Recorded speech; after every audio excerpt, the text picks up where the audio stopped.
Good afternoon. Welcome back to the Bendigo East Bowls Club. We are here for the women's singles final, State Champs Week, Day 2. Jimmy Whitehead, and I'm joined by Sarah Roger, long-time watcher, first time in the booth. Sarah, how you going? I'm good. Looking forward to this one?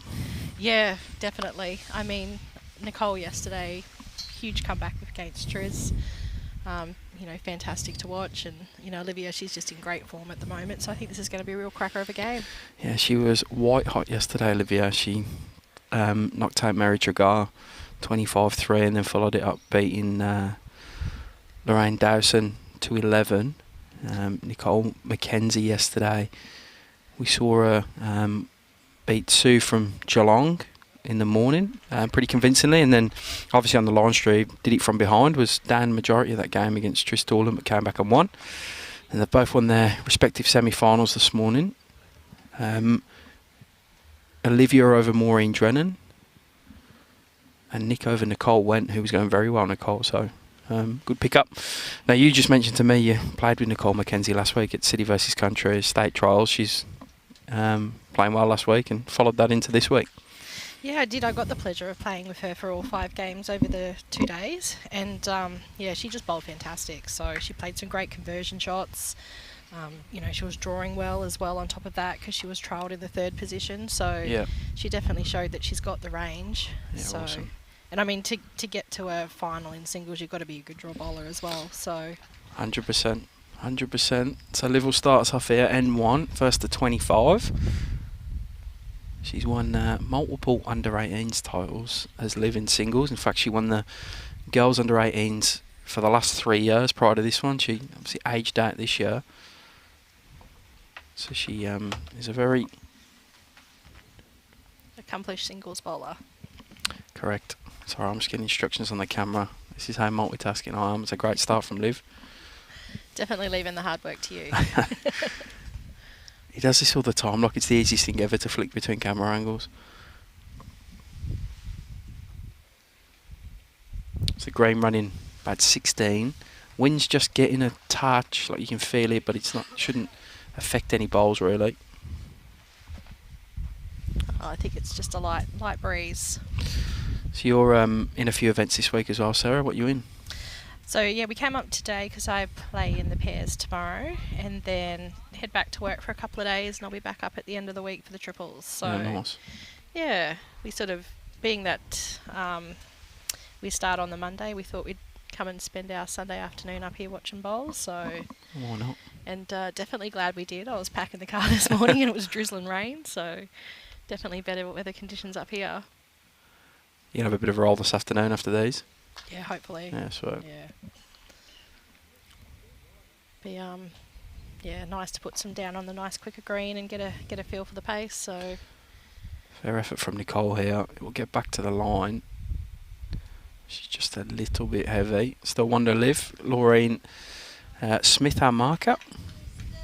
Mentioned yesterday, she's a very good player in her own right also. She's an excellent marker as well. She answers the questions very clear and concise. Exactly what the players are asking. So can have an effect on a game, the markers, eh? Oh, definitely, 100%. I've seen a lot of players get grumpy with markers and throw them off the game a little bit. So guilty as charged. But I was playing somebody who also had white bowls one day, I was told that I was holding and I was not. Yeah, fair enough. That's frustrating. Liv adds another, so she's holding 2 now. Doesn't work for Nick to do. She's got a good support crew up here, Nick. See a few of the Dandenong guys just to the right of us. Blair Davidson and Britt Jago's the coach down there. I'm too late on that camera angle, sorry. She cuts under there. But in saying that, Liv's also got a decent support crew too. Her family travel really well. Her mum Naomi and her dad David both here, and brothers and sisters also. And a few more, Emma. She's very lucky. She's very well supported. Every time, like I've gone to something she's in, her parents always there watching. So it's always just handy when you're having those moments and you need to just sort of find your grounding to have someone there in your support crew. That's right. Dad's a handy player too. He's She's played this one a little bit straighter. Do you think she's looking to she's reaching. make something happen? She's reaching. Oh, handy. And manages to get the shot there. You think she was playing for that exact shot, or we've been too kind? It had percentages. It definitely did. I mean, you had the options that she got the result of, but also as well too, you know, she could have got a little trail. Sort of both sides on the way in were a bit covered. So what are your tactics for singles? Because they both had a clear game plan yesterday, Nicole and Tris, when I was watching them early. You have a certain game plan you go to? My only tactic with the mat is in front of the bowls because I don't like to kick bowls. So I remember playing someone once and they asked if it was tactical and I said no, I just don't like to kick bowls. So, but I usually like to find the wider hand. So, you know, I like to know that I can sort of put it out and the bowl's going to come back in. But looking at the green here, I don't think there is a tighter hand really. Yeah, it's a pretty consistent green. It will quicken up as this game goes on as we're into the afternoon here in Bendigo now. Slightly ahead of schedule today as well. Game's going pretty quick this morning. I live scored all the women's champion and champion games that were happening on the other green, 6 of them. And one was off really quick, but was 25-17. And then all of the rest of them were like close games. A terrific exhibition of singles from a lot of the ladies. Well, they've had to play quite a few games to get here. So, yeah, definitely when you come up here, there's no easy games. They're all going to be quality. Start from Liv. She'll just about grab the shot there. She's played good weight on that one.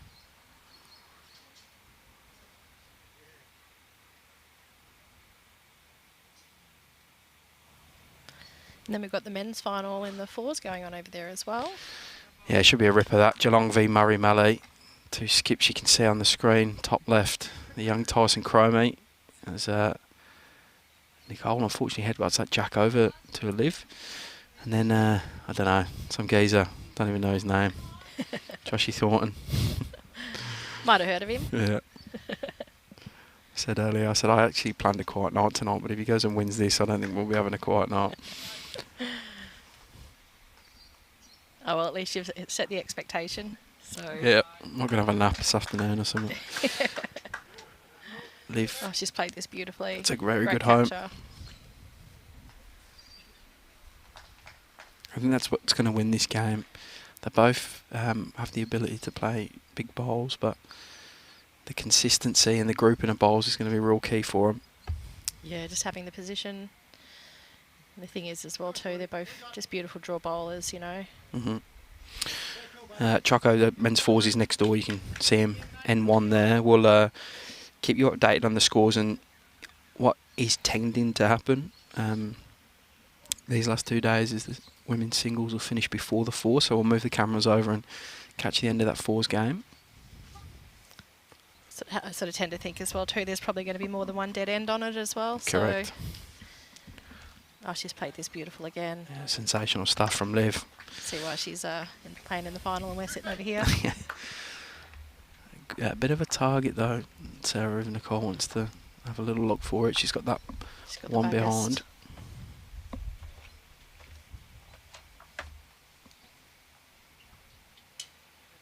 Looks like she's just playing the draw again though. Yeah, interesting. Guess she sort of played 2 already with really good weight. And I guess that was always the risk. She could play good ball, which she has there, and still not change anything. That's the only thing I would slightly criticise about that shot selection. But yeah, I think you probably weren't going to be able to get the shot on the draw with that one, but maybe just trying to, you know, early in the game, you sort of like to stick to your draw a bit so you don't lose your weight. Good call. So.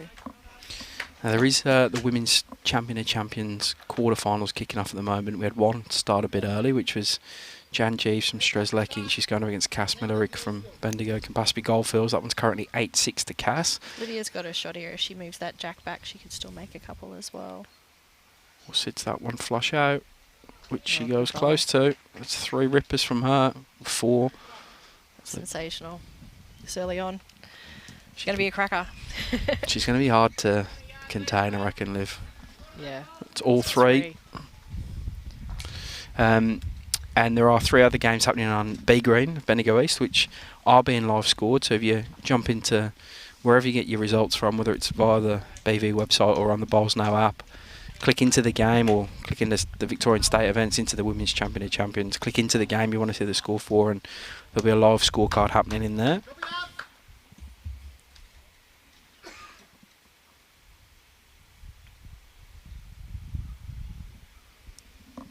So Liv is definitely trying that map back.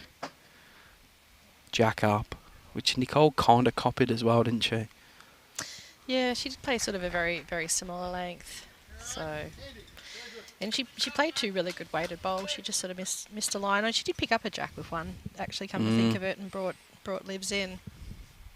So, I think sometimes with the mat back and the jack for short, people sort of tend to overplay the weight a little because you've got the room, compared to sort of the opposite where you mat up and on the tee, people sort of think about their weight a bit more and tend to nail it. So can throw you off your line, that change as well, especially if you use something to line up from. Especially as well too, you sort of find towards the ends where people are sort of standing on the grass a lot more, you can have a bit more turn, a bit of a different pace, whereas sort of in the middle it, you know, no one's really standing there that much, so tends to run just a little bit different. Pretty similar from Liv. Yeah, another great bowl here. Good group into bowls so far for her.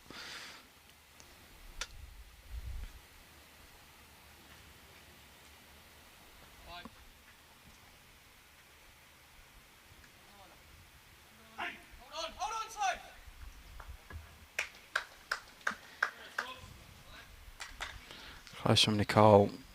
Just got to rest. On a bowl, she cut the jack as well, went through the gap of the 2. Oh, God, unlucky. Stiff result.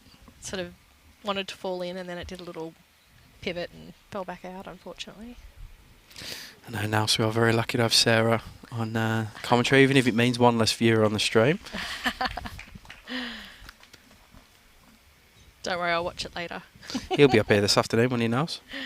He might come up in the morning, actually. He sort of doesn't mind the drive up in the morning for bowls. So I think his old man's up today. He's already texted me when he can get on for a practice. I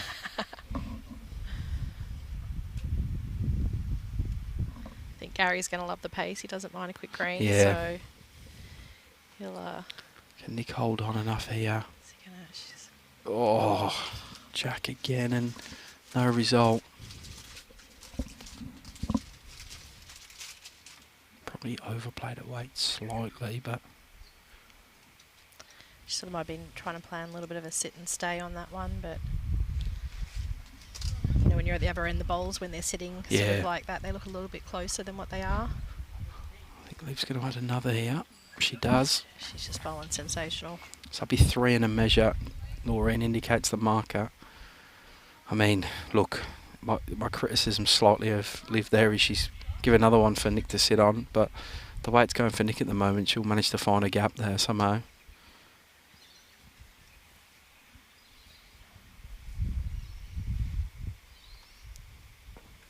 Yeah, I guess this early in the game as well, you'd think she'd still probably just be trying to draw it.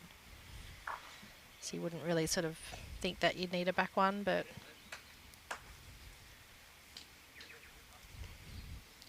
How'd she go? She's looking She's just a there. bit under on a line, is she? Yep. They drift through. So it's at least 3 to Liv here. Marker indicating it's a measure for 4th shot, so we'll see what happens. More they get the mark out, the measure out. Best uniform in bowls, that Moama one, you reckon? A lot of people say that. Yeah, it's definitely very striking. It doesn't sort of really look so much like a bowler's uniform, which I think is sort of probably one of the reasons why a lot of people like it as well too. So don't see a lot of black either, do you? I reckon that's 4. Let's see what Maureen holds up. It is 4. It is 4, yeah. So big start for Liv Cartwright here. It is, and I mean, Nicole, she had 2 touches at end and she still dropped the floor. It's a bit unfortunate. It's been pretty reminiscent of the previous 3 games in this event. Liv, she was 14 or 15 nil up over Mary Tragar round 1. She was 11 or 12 nil up over Lauren Dowson yesterday. She was definitely, I don't know exactly, but she was definitely in front early. This afternoon it's more, this morning it's Maureen Drennan.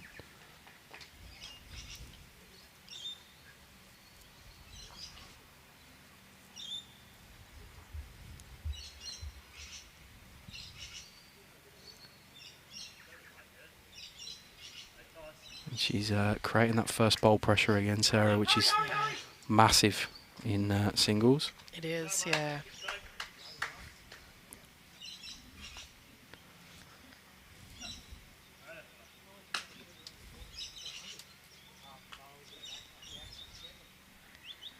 I thought Nicole might change over the hands here.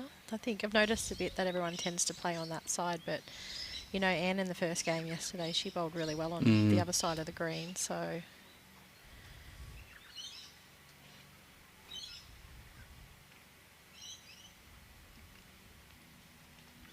It's funny because I caught one of the players who played in the fours games earlier. He's on the way to the toilet. I said, everything all good? He said, yeah. And I said, green good. And he goes, it's a little bit sticky on the ditch side. Obviously, we're miles away from the ditch, you can see on the screen. But he said it's a little bit sticky. It kind of holds and swings late. Yep. But I haven't really seen that. But you always get a different feel for a green playing it rather than watching on the side. Well, that's it, yeah. Afternoon, Val, watching from a cruise ship. How good's that? Oh, that's the life, isn't it?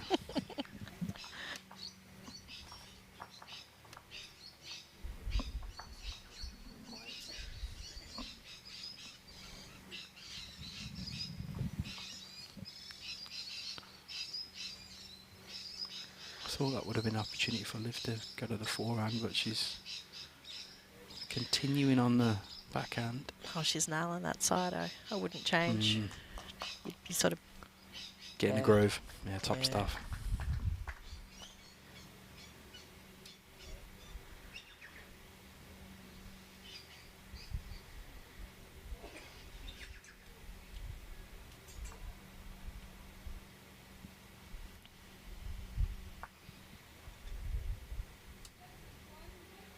She's played a more direct line of it, but I think it's just going to cut away. Yeah, look narrow, halfway down. Should she stay on the backhand, you think? Yeah, I reckon she will. She's got to be slightly concerned about Jack going. Yeah, I think Nicole sort of hasn't really found the line on it, so I guess you could play a cover bowl, but you're sort of 7-1 up, so you sort of, you know, do you keep the pressure on or do you play a cover? Yeah.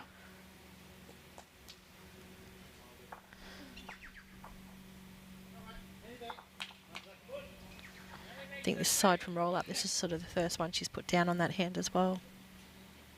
Play good weight again. Yeah.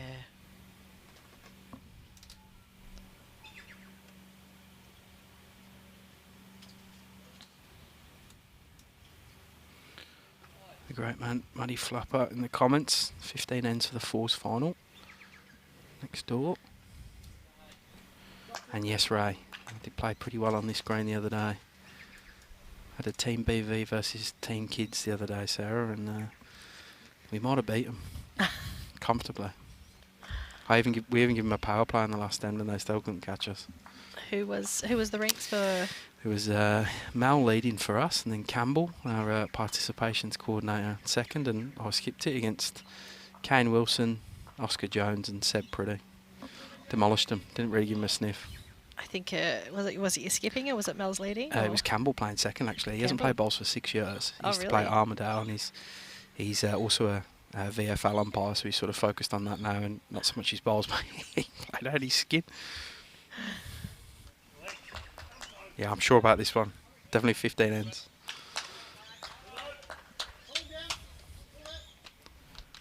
Just don't get me to say Marula Bark either. I got stitched up like that yesterday. Right. I'm terrible at pronouncing suburb names for Victoria, so... There's some shockers. I swear they just make half of them up. Yeah. Just throw some letters in and see how it sounds. All right, this is an opportunity for Nick because it's the first one Liv's really missed. Should she swap hands, do you reckon, on this one, or she'll stay on the same? Yeah, she'll be under that.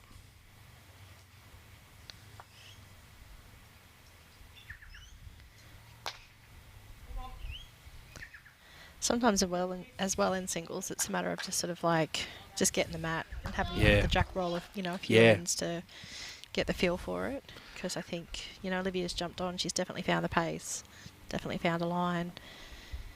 What are you doing here if you nick and you grab the mat? Are you going to change it up, go pit to pit or something?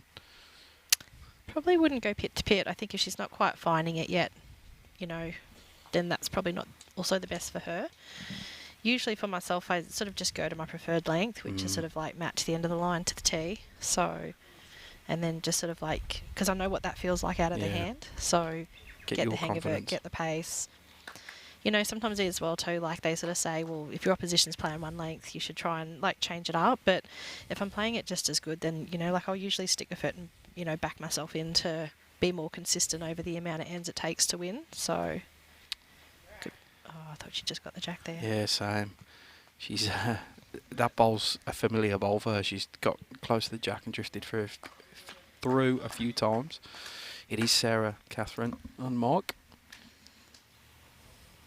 She's been good enough to give up some of her time before she gets on the greens to practice for the pairs tomorrow. Who are you playing with tomorrow? Chris? Yeah, Chrissy Bella. So we teamed up a couple of years ago and we made a 5-year commitment. Oh, awesome. So our plan is to win a state title in 5 years. So What year are you on? Year 2. Yeah, right. Yeah, so the first year was before COVID and then last year, the day before we were due to play, she got COVID.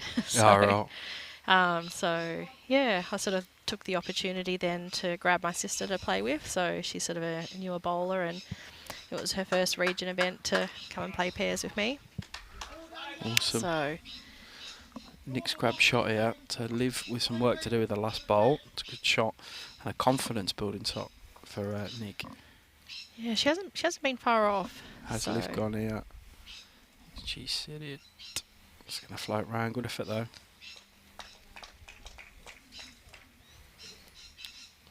Oh, chance to add a second then for Nick. Peg it back to 9-3. This is sort of the first sort of looser run we've sort of seen from the girls. Men's fours final next door. There's 1-0 to Geelong after one end. Just a reminder that I'll be confident we'll finish this game before that as Nick adds a second. Great bowl. Great bowl, Nick. So we'll move the cameras over and get the remainder of the men's fours, which if this game carries on the pace it has, we'll probably get a fair chunk of it in. Well, especially too if they're only just sort of finishing their second end by the looks of things, if Ty's putting his bowl down. So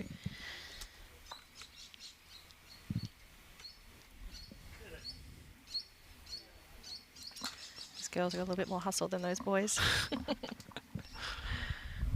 It's JT. He's too busy looking at himself in the mirror before he plays a shot.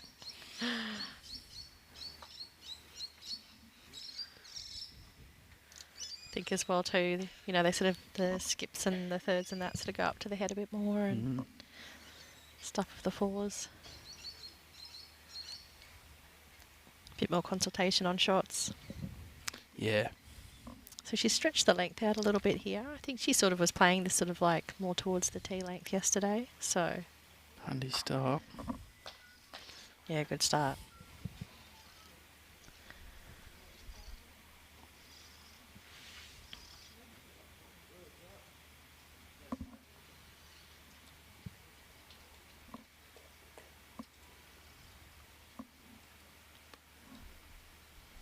Fair reply though, sir.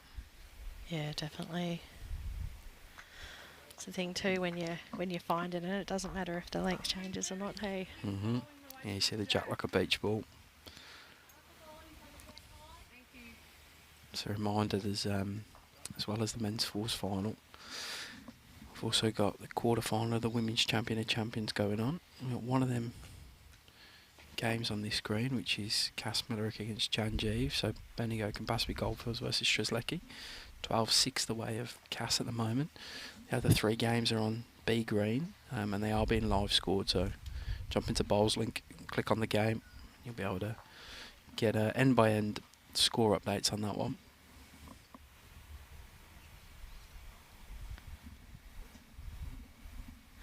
So Liv's changed hands here. Just to sort of try and I guess she thinks Nicole sort of makes contact of hers, it's going to spit out to that side of the head, so she's sort of trying to put in a bit of an insurance bowl. Just dropping short. Slowly hear some wind coming up on the mog. Look, this is what I found weird. The trees aren't moving, so it might be just at our level, the wind. I think it's just also where we're positioned as well. You sort of got like a little bit of a tunnel there next to the clubhouse, so it comes down. Yeah, right. On the green itself, I can't see any bowls cloths moving around or anything like that. It's almost perfect bowls conditions, isn't it? Just played this well. Just maybe needed to get, a couple of feet more. Needs one behind to live now.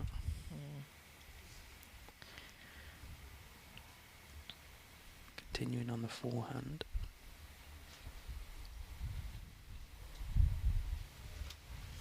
She's sort of got the option as well too. She could sort of try and just play under her last bowl and just tuck that jack away to take that shot away from Nicole. That's what she's close to doing here. If she can hurry this line. Yeah, she's played that well. Oh, it's an absolute ripper from Liv. What a bowl. She's in some very good form early. Nick's going to go have a look. Which is definitely the right thing to do. Well, yeah. She won't be able to see a lot from the mat there with hers in front as well. Yeah. It's a tough shot for her, whatever she plays, because she can't really go at it now. She's going to have to try and splash into it with a couple of feet weight or so. Yeah, she could play the swing weight and try and hit the bowl, or she could try and pump hers up onto it and split the head, run through.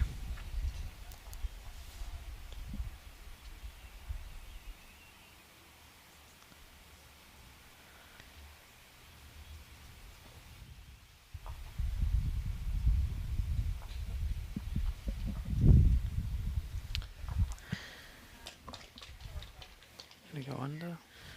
Oh, just gonna duck on her. Should he play that shot you called? Yeah, well, she had a few more options on that hand, so.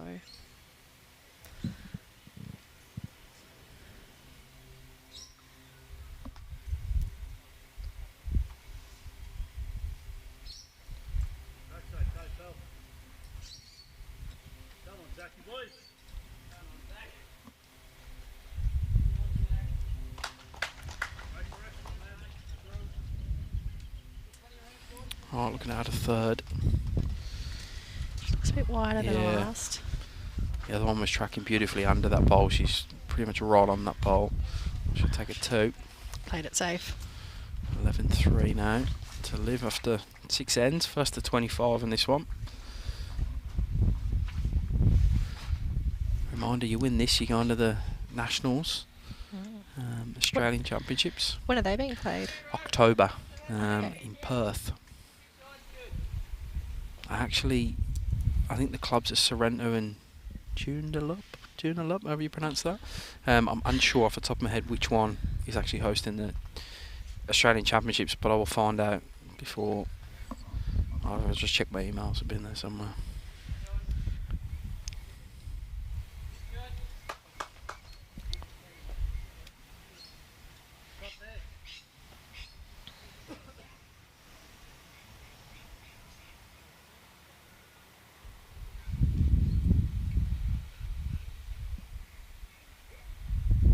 It's a handy starter.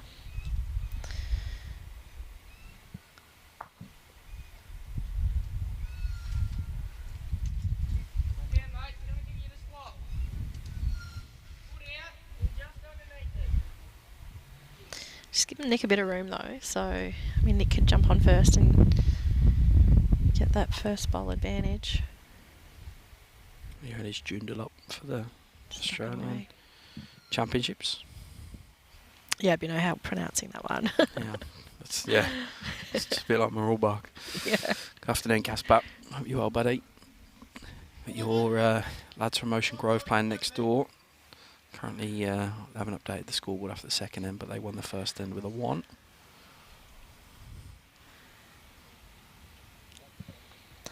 She's rolled the jack just slightly longer. She's sort of playing it at the top of the line, so she's probably about 1.5 meters longer than what they've been playing, so a little bit of an adjustment for them. It's just knocked that weight. She's been all over. That's it, yeah. She was really finding the line and the weight at that sort of, just that little bit shorter length, and sometimes as well, I guess, you know, Nicole went a bit longer. They played a bit of a longer end, so you sort of roll a bit of a longer jack. So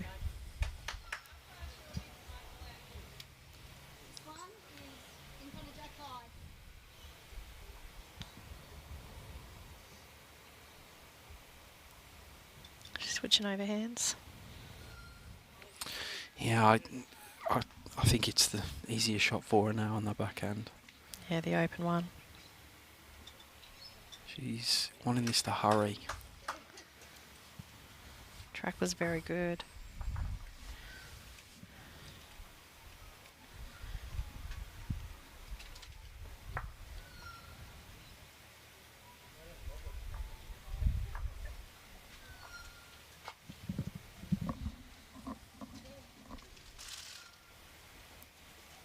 She catch her own. She does. Yeah, good 2-ball plan. Couple for Nicole now. Wonder if you see any aggression from Liv. Just. Yeah, well, she's definitely got the shot in her arsenal. We played a game against her in the City Country last week, and she was playing third to Cass. Yep. And she called her on a few shots, and yeah, she executed them. She's going on the forehand. Unfortunately, because she was against me. But yeah, her and Cass, they play really, really well together. Like, you know, they're sort of, their communication's sort of minimal because they just know. Yeah. Olivia. She's drawn it. Oh, just under the jack. Just under. I did think Great that was the ball, harder though. hand to get to the jack, but great effort. She got second though? Did Maureen indicate? No, she didn't. Definitely took the measure out. But I guess sometimes as well too, like if she wasn't sort of finding the other hand, you just sort of play the hand that you're playing better and just sort of try and get second shot and cut it back. You know, singles is a long game. And I think a lot of the time, sometimes people forget as well, you don't have to you're not going to get the shot every end, you know what I mean?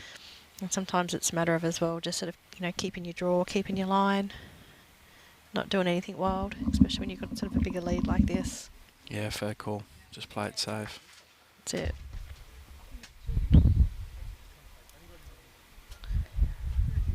Nick thinks it's 2. But that's also too probably why my games go for hours and hours, because I play the long game. Yeah, you've got an arch nemesis as well. I don't know if it's your arch nemesis, but she's arched at you. Is she's definitely from Kerrang. decided. Yeah, she's definitely decided on me. You've knocked her off twice, I think. And she saw me at Trafalgar and she was like, "Where's Sarah? Where's Sarah Roger?" And I said, "She's not here." She's like, I only come here to beat her. I mean, you know, you need the draw to be quite fortunate for that to be your goal.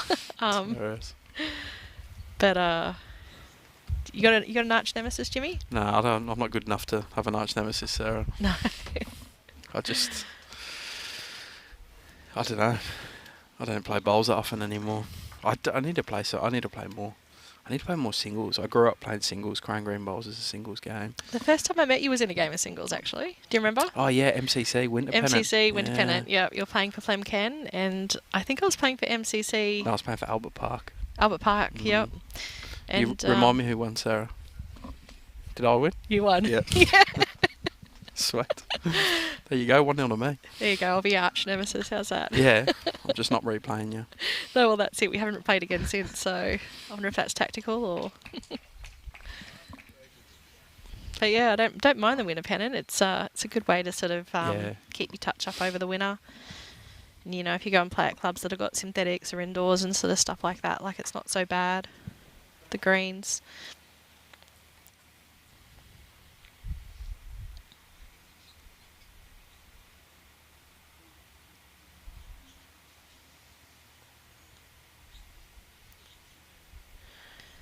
Olivia's got a good line on this one again.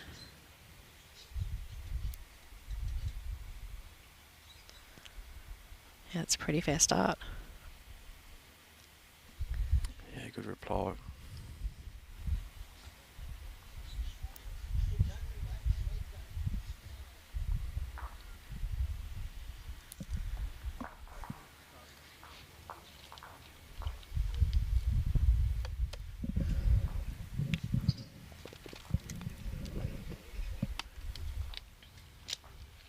Had lovely weight on that one. Just missed the line a little.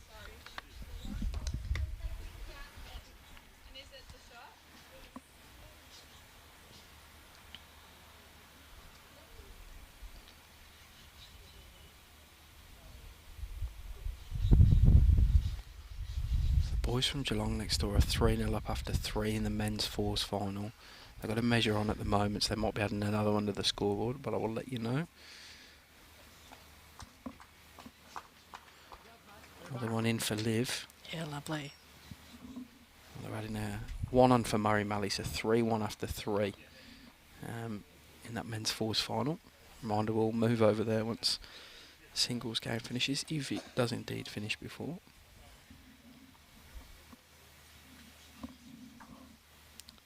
Decent crowd for a Sunday afternoon here. Yeah, well, I think the weather's turned up a little as well, so you kind of don't mind spending your Sunday watching bowls in the flesh when the weather's good. Yeah, it's a beautiful day. When the weather's miserable, there's live stream. Yeah, correct. So. Just lie in bed and watch it.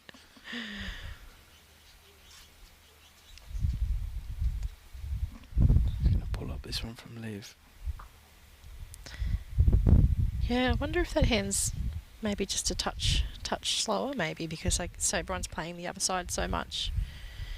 She's had such good weight on hers. It would be surprising if she switched over and sort of didn't find it.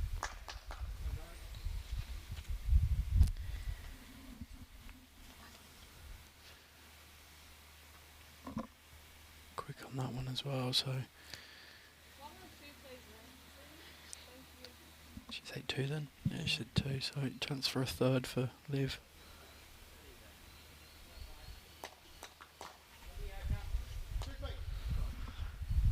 (14-5). She's if she gets this third, she's starting to press a decent advantage into the middle part of the game. She's not going to though, so 13-5, but they're starting to go end for end here rather than a run of ends for anyone, so that's what both of them have got to strive for, just a little bit of consistency now. Like if Liv can find that, she's going to go a few big steps towards winning the game, and Nick really needs to probably find it a touch more, don't you? Yeah, well, I think at this point, like, you know, Nick's got the mat a couple of times, and Olivia's she has found it sort of straight away. So I guess maybe I'd probably do something a little bit more tactical with it. When do you start worrying? Like, like in a singles game, 13-5, are you worried, or a few more shots for Liv? Do you start getting really worried, or? No, when they're on 24, that's when I start getting worried. Fair enough. That's a good way of saying it. So. This is why I'm no good, because I'd start panicking at about 8-1 down. I would. Nah, singles is a long game, and the thing is as well too. You know, if you like it. It's a lot of concentration. So, you know, they might start off burning and you're not kind of finding it, but, you know, you get a lead like that, you sort of get like a little bit, they get a little bit complacent. Yeah. You can work your way back into singles. So, good call. Sort of, you know, but when you sort of find with the team ones, if there's sort of like your opposition's having a run, I sort of find those ones a little bit harder to pick back. So. But yeah, singles is 25 up. A lot can happen. Yeah, it's a long way. Did you ever play the old 31 up singles? No, I haven't been playing for that long. So. There's a scorecard in the clubhouse that they've got framed up, a 31. And I said to Mike, how long are them games going? He's like, you could lose half a day easily playing a 31 up game. Like, I even just find a huge difference between first to 21 and first to 25, so. It's a great shot from Liv. Well, I've noticed that we've had the under-18s here the past week before we kicked off these state champs, and they're all 21 up, and I mean they play exceptionally quick as well. Yeah. But yeah, I noticed just even how long in between cards coming in for results to be put in. So there's a big difference. Just the 4 extra shots. What's Nick got in reply here? She's going to duck under. Pace was fairly good for what she's trying to do, just arrive into something. Push through Livs or get to the jack. That Women's Champion of Champions quarter final that's taking place on this screen. Cass Mellerick from Bendigo can possibly Goldfields leads Jan Jeeves from Strzelecki 16-6. There's another 3 games happening on B Greens, which is being live scored. So jump onto Bowls Link over. You get your results through the app or through the BV website, and you get your end by end score update. So I did notice Cass did, they kicked their game off a little bit earlier. Is that for a scheduling conflict? Nah, well, Jan's opponent didn't come. So she had to walk over, and Cass had a very quick game. So they were off by 11. Oh, right. And they both came to me and said, "Oh, we've been sitting around for ages." I said, "Nah, you guys can go if you're ready." So, yeah, bit of player power more than anything. Yeah, handy. Cass can cause a headache tomorrow. She's in the pairs, as well as the Champ of Champs. Yeah, so she gets through. She may have 3 games tomorrow, but yeah. Well, someone asked me on the way over, and I said that might be the case because I knew that she was in the pairs with Liv. Mm-hmm. It's weird this year. I mean, we've added an extra day to the schedule this year, but there's 7 people in total across the whole week that could cause a possibility of a 3rd game in a day. One was Mary Dragar yesterday, but fortunately for her, she lost. And Cass and Liv also backs up from into the mixed pairs, so her pairs and mixed pairs could clash. But yeah. It's not that easy, say, because you've got to get the schedule out in advance. Like, you guys are winning your region events from October onwards sort of thing. So you want to know when to book your accommodation for Bendigo. So the schedule needs to be out early enough for that. And then you never know who's going to come in and what events. So you do change a little bit around. Yeah. But this is the least I've ever seen it this year. Oh, Nick might have... She might have knocked her in for something for 2nd. I think she's done that. I just book out the week somewhere on booking.com. It's not a bad show. Think positive. Gets a 1 there for Liv. So 14-5 she leads. As the wind gets up a little bit. Yeah, it is starting to come across the green now. You can see the lights moving. Oh yeah, the old school hanging lights. Yeah.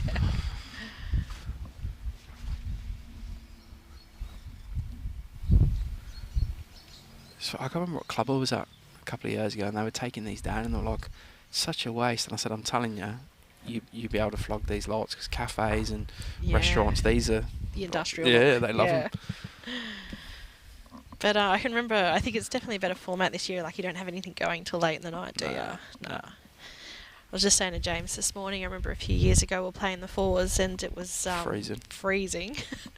We bought all the hand the shake 'em, the hand warmer things, and my nose was getting really cold. I kept putting it on my nose, and James could see me in the background on the live stream. He said, all I could see was you if you just put anything on your nose. It's hilarious. So definitely better conditions this year, I tell you what. Yeah, well, it does get cold overnight even now. Like, it's good, probably 20, 22 degrees, but as soon as the sun starts going down, it does get cold up here. Yeah. But the greens are magnificent. Lovely ball here from Nicole. Yep. She's jumped on when Liv's give her a bit of an opportunity. Yeah, she's played that shorter length again. Give her some confidence. Start to find a rhythm. If the weight's good here, she's got a very good ball. She does. I think Nicole's played some pretty good weight. She's just sort of missed the line a few times, so...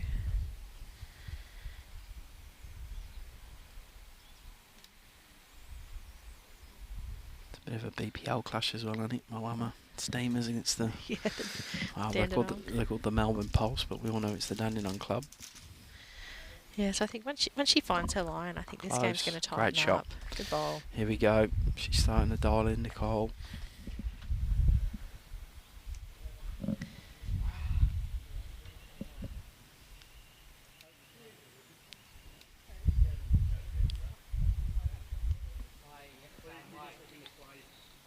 Is this going to get down enough? Went awfully close to. Yeah. Ended up in a good spot. Well, she got an opportunity to make 4 if she gets it right, Olivia. I think Nicole's seen that. She switched over.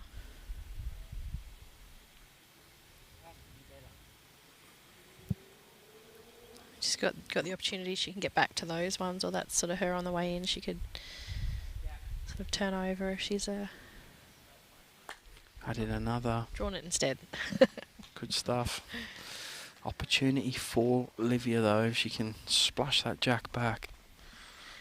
I wonder what she'll play here. If she'll play a bit of weight, or if she'll just sort of look for the over the draw. She went a million miles away. Small adjustment. He's good for her. Here we go. So this is. Oh, she just needed that extra pace, didn't she? It looked good for a good while. Then it just started turning. And hers are getting a lot more turn than Nicole's as well too, I think. Yeah, the XGs for the GTRs, Taylor GTRs. Good to roll. Yeah. Nicole takes the free hit here. It'll get her right back into the game. We'll give her a massive confidence boost as well. It's a very decent grouping of bowls from her, probably the best we've seen. Yeah, it'll give her some confidence. Do you think she just needs to sort of settle in? She sort of was a bit slow starting against Triz yesterday. Just the two. Yeah, you're right. I mean, it was the same scoreline as this yesterday, and she sort of came back and got it. So, don't think by any stretch this game's. No way. I mean, I drove back to Melbourne after the first hour of the game yesterday, and I think I checked as I got to Yarraville, and it was 22-17 or something like that. And I didn't check again, thinking that was it. I was writing the scorecards out when I got back here this morning. I'm like, oh, whoa, what happened? First time I looked at the score. So yeah, she's a fighter, Nick, and she is.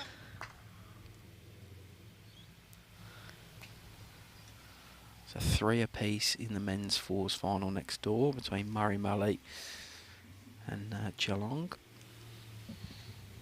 I think too for Nicole, I think coming into Metro is really she's done really well. She's definitely raised her profile as well too. Sandbelt's a very hard region to win in, so Correct. You know, to get through in Sandbelt, you've got to beat some really, really strong competitors there. And I beat people from 46 different clubs.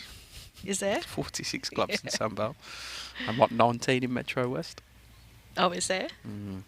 Trust me, we've had the conversations to change that, but fallen upon deaf ears. But any region title is tough to win. I mean, you say 46, you look at that and we say 19 for Metro West, but you have 3 powerhouse Premier League clubs. Yeah. There's some very good Divi 1 clubs too, and big clubs like Melton who run deep and go well in state events also. So it's never easy to win any region title. No, 100%. And yeah, look, definitely. I mean, look, Sandbelt's got 2 Prem clubs now, because I think Mentone 2 now, yeah. Yeah. Melbourne and Clayton. But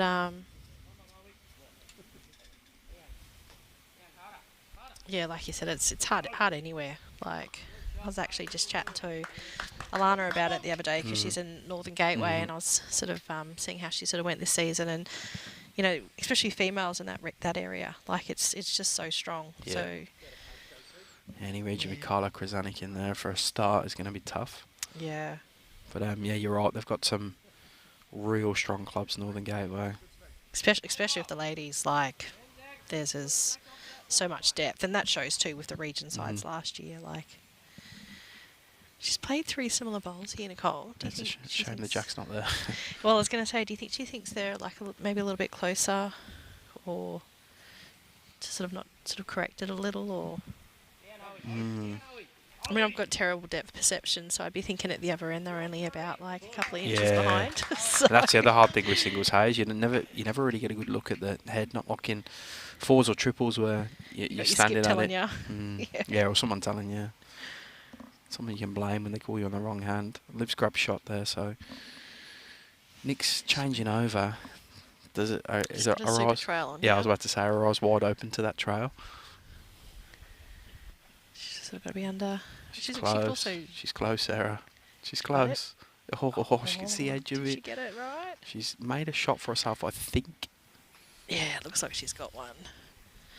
I'm looking around the screen. Do you think she was all in committed to that shot there that way? Yeah.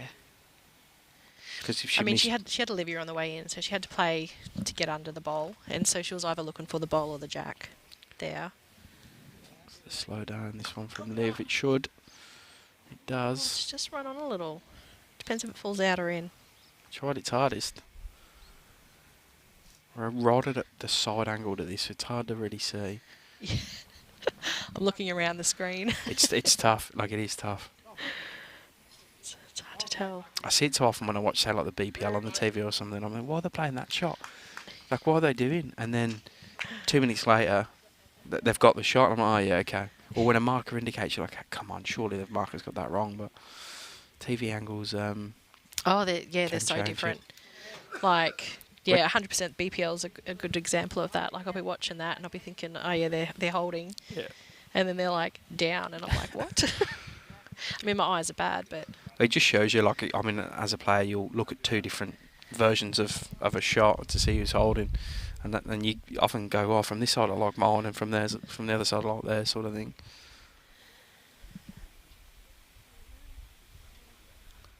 I think judging by the fact Nick's measuring... The front one, it means Nick's got it. One to Nick. Was it one to Liv? It's hard to tell. She sort of signalled up and then down. Yeah, one to Liv. Yeah, she did signal down. Like, she signalled down but picked the jack straight up. Yeah. But then you don't know if she's picking it up to give it to Nick to be nice or what she's doing. That's it. It's just carnage. No, she's ruthless. She was like, Jack, fine. Get your eyes off it, Nick. Exactly. So she drew with the last one, Olivia. The front one didn't count.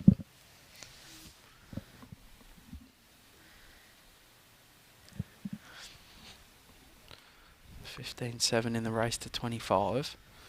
3-all in the men's final, fours final next door after 4, which will be move the cameras to catch the end of that if this game permits us to do so. Great stuff. Great start from Liv. Yeah, good starter.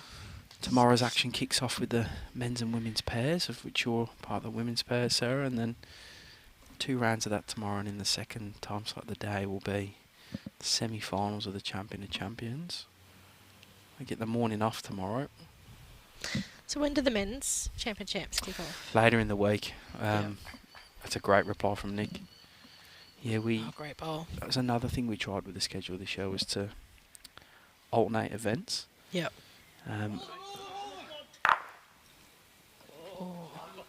Tyson causing growth next door.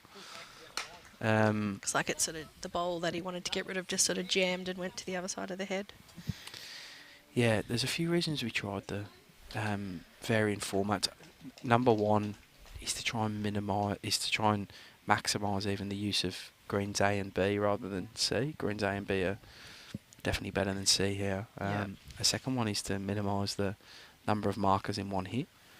Yeah. We can control the level, or we can ITO the markers, or have markers who are ITOs or experienced markers / umpires. Yep. When you're not doing 16 games of singles, if you do the men's and the women's together. Separate. And also just to change the vibe a bit. Like, yesterday's vibe was amazing. We had the men's fours and the women's singles kicking off. It was just it just felt great. Like, I don't know why. I mean, when it was day one, which is always positive, but... Well, I was joking that then you can sort of have like the singles on the live stream instead of all fours, because it's easier for them not to stand in front of the camera. It's way easier. So, though the guys did pretty good this morning actually, because we're sort of watching a bit of it, and they were all really good at remembering the camera was there and staying out of the way, which was good. But yeah, men's champs kick off on Friday. Okay. Liv just going to go under. She hasn't overplayed it, so she's ended up in a really good spot there. Yeah, gives herself a stack of options with her last bowl. Yep.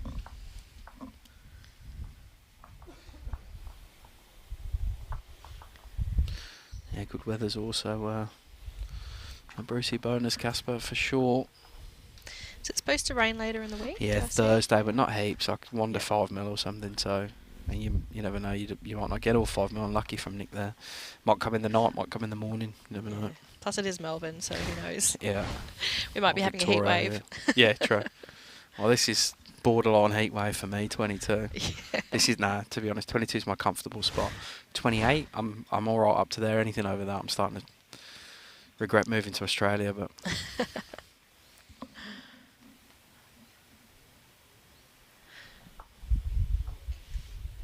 Well, at least in Victoria though, the like you don't have the humidity. Yeah. It's just like a nice hot 22. Yeah. Come from Queensland originally, and yeah. She can't hear, so... She's played this very well. Through her own is okay. Oh, stands up and's probably grab shot, I think, judging by what I can see on the TV. And that is indicated from the marker, Laureen. So that wouldn't have been the way she would have envisaged getting shot there. But it was one of her options. She played good areas and good weight. Well, she played more grass and she played less weight than a previous one. So, I mean, I think that she definitely sort of saw that as an option. Didn't overplay it. And it's worked out optimal for her. She's covered up the jack there.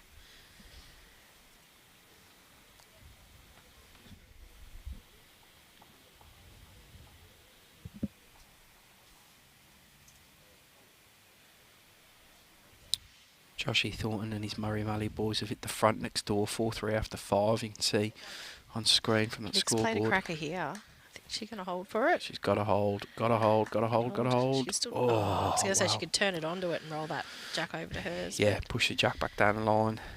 Just ducked on her.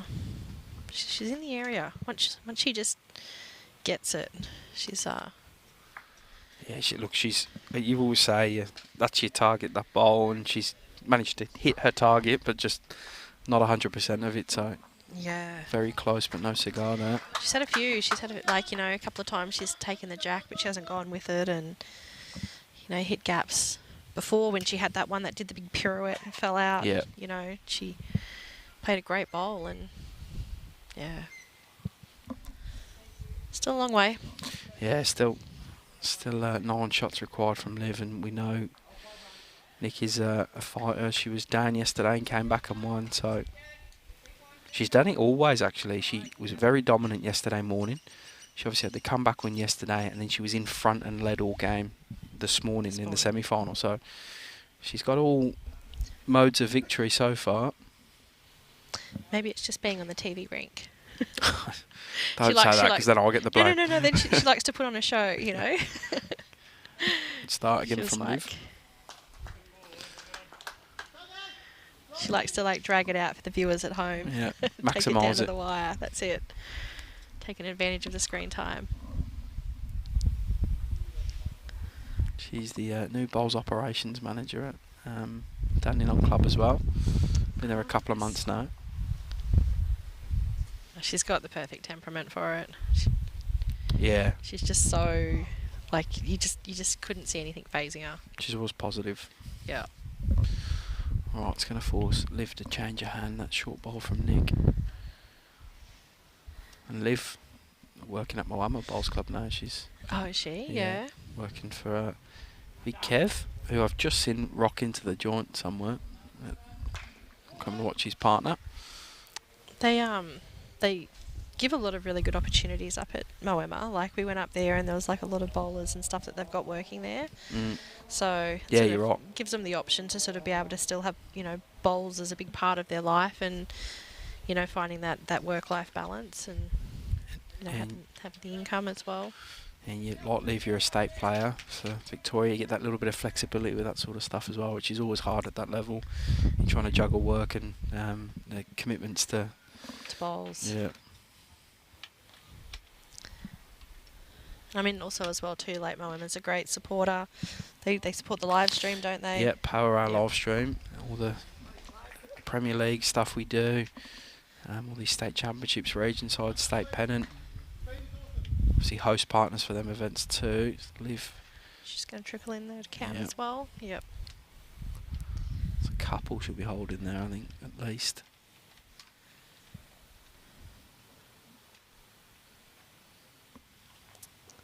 Well, every time I go up there, I make sure I make a contribution via the pokies. So, in the restaurant, but... yeah, the food's pretty good up there, actually. Yeah, it's not bad at all, actually. Yeah, shot from Nick out. Yeah, great correction. She goes as close as she can to touching the jack without touching the jack there. What were we saying before about it just being just off with everything? Yeah. The sticker was a sticker's width away from it. She needs a size bigger bowls. Yeah. What just happened with the fours over there? That was a bit of a shout out. Geelong boys up and about. How's Liv gone here in reply, Sarah? Oh, wow. Oh. Size bigger bowls. Yeah.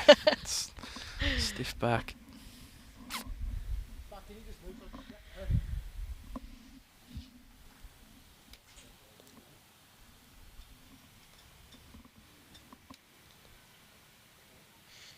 Just on a good line again. Just to get under her.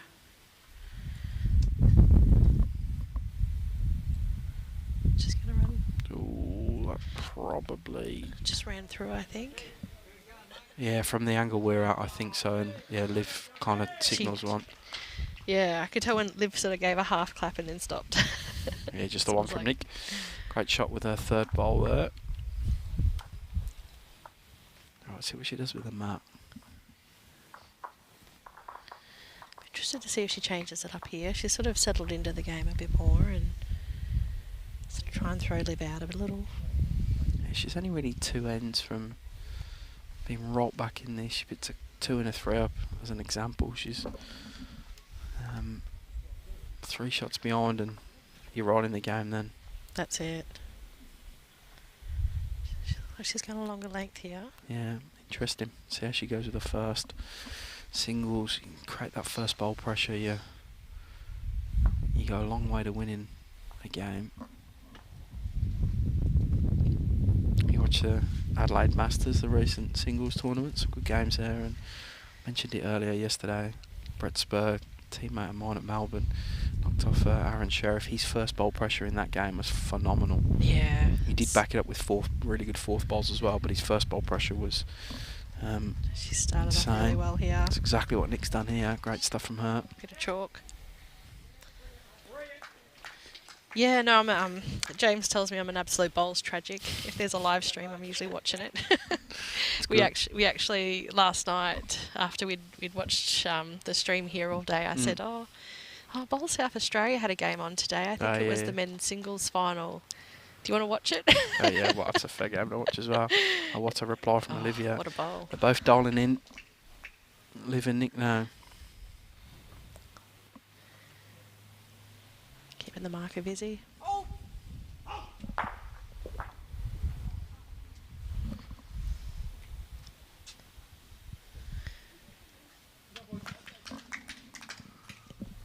But yeah, Sperry, when he's on, he's just unbelievable. So, yeah, but he claims he hates singles.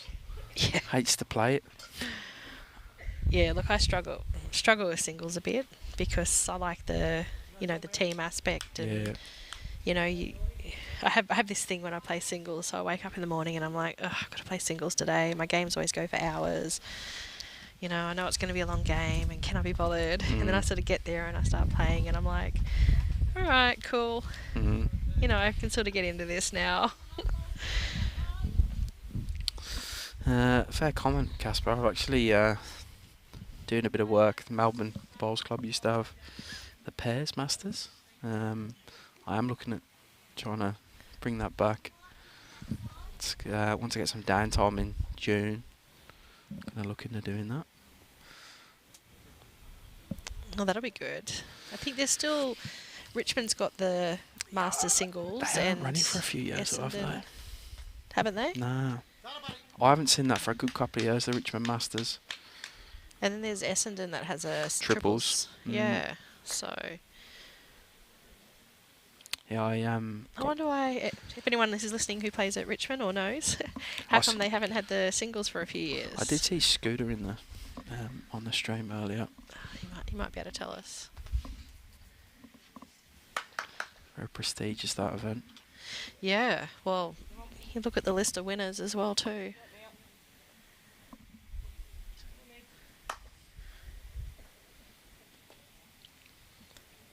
And obviously the interest is there as well. You see how many turned up for the Adelaide Masters this year. handy being over Easter, but you know, it was a cracker of a field. Singles is always exciting and fun to watch. Like, that's just a fact. I think because the games go so long as well too. Yeah. So many twists and turns. You feel a part of it because you don't have to take a comparison to a game of fours. You don't have to learn everyone's bowls. Yeah. You don't have to worry about them standing in the way for one. But the most important things. Well, yeah, that is when you're live streaming. So yeah, then you get into the flow of it. Like singles games have a flow. This one's quite an intense game of singles. There's not a lot of noise. They're not riding bowls or making noises. They're very focused. Are Olivia and Nicole, as you should be in a state final. Yes, 100%. I'm sure I'd still manage to throw in a few jokes with my opposition. I'd be muttering to myself normally. Or I end up going down having chats with the marker. Yeah, that would be me as well. I think we're pretty similar in that. Yeah. Well, I kind of never aged through bowls, which is a bit annoying. So I grew up playing from 6 to 18. So still very much a kid, leaving bowls at 18. And I didn't play again until I was 28. So I never really matured in bowls. And I came back in and I still do some of the silly stuff I did as a kid because I haven't grown out of it. I still moan at myself. I still will kick a bowl into the ditch every now and again, which is poor form, I know, but I can't help myself because I just haven't grown up with it. Don't worry, James grew up with it, and very famously, he apparently took off his shoe once and threw it. So I've heard this story. It's hilarious. All right. It's funny when we first the boys told me when we first started seeing each other, and I was like, "Is this really true about you?" And he was like, "Yeah." Look, I'm not proud of it, but yes, I did it. He's like, "I'll own it." How's she gone out? She sits that one. She has played a perler there, Olivia. I'll take it away, team. Yeah, he just got it on a string there almost to draw that on the forehand. Great stuff from her. Change of length too from Nicole. Like she did the right thing. She sort of put the mat back and stretched it out a bit, but yeah.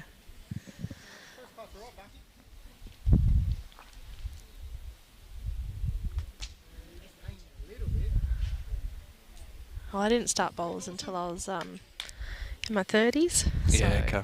Yeah. It was just went to the club and played barefoot bowls and enjoyed it. No, well, I had a few drinks and they convinced me to sign up. They said, "Oh, if you join, you get cheaper drinks." So I was like, "All right." Deal.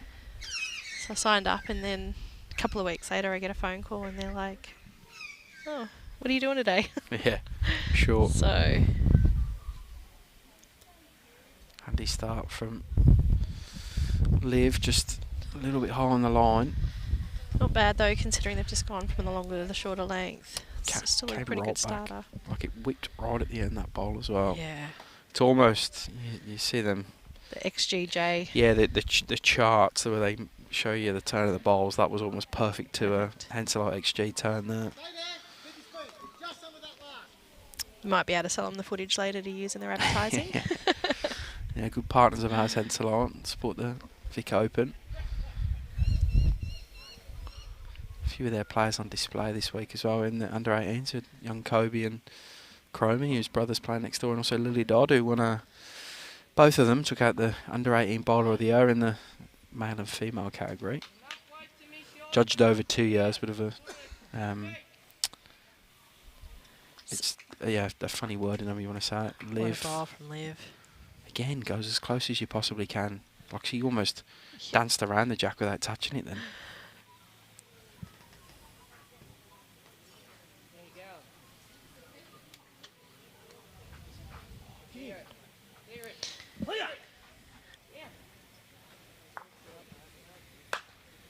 Nick, can she hang?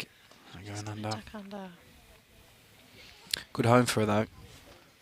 Yeah, it's in a good spot. Especially if Liv puts the pressure on with this one. You know, she's got a few more options now. I sort of wonder if she'll sort of try and maybe play a few attacking shots to start to make Olivia stop crowding their head so much and cover the back and stuff like that. Yeah. Yeah, it's very draw game at the moment, hey, from both players. Liv not needing to really do anything different in being 10 shots in front. I think as well too, sometimes with your opposition when they're drawing really well, you know, it's sort of not bad to play a bit more of an attacking bowl to get them to sort of start thinking about the fact that they do have to cover the back and having to, you know, just change that length a little bit. Yeah, and don't let them have it all their own way also. That's it. Is that ball going to stay in bounds? Yep. Yeah, it's just on the line, I think. So that is their only danger really. Liv really is right at the back, but she's 2 down at worst. Looks like she's trying to draw to it. Or am I seeing the wrong bowl on the screen? No, I'm seeing the wrong bowl. She's drawing 4 now then, Sarah, so this is a huge moment. Because this can put... This is sort of it, isn't it? Liv within striking distance of a win. She can check out in an end. She's always a concern if she holds this 4. See what Nicole can do.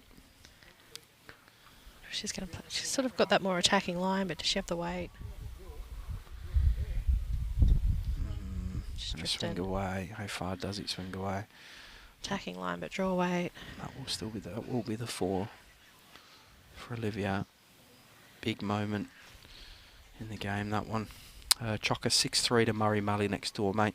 After 6, playing the 7th end currently. So Liv Cartwright does pick up a 4 to move to 22.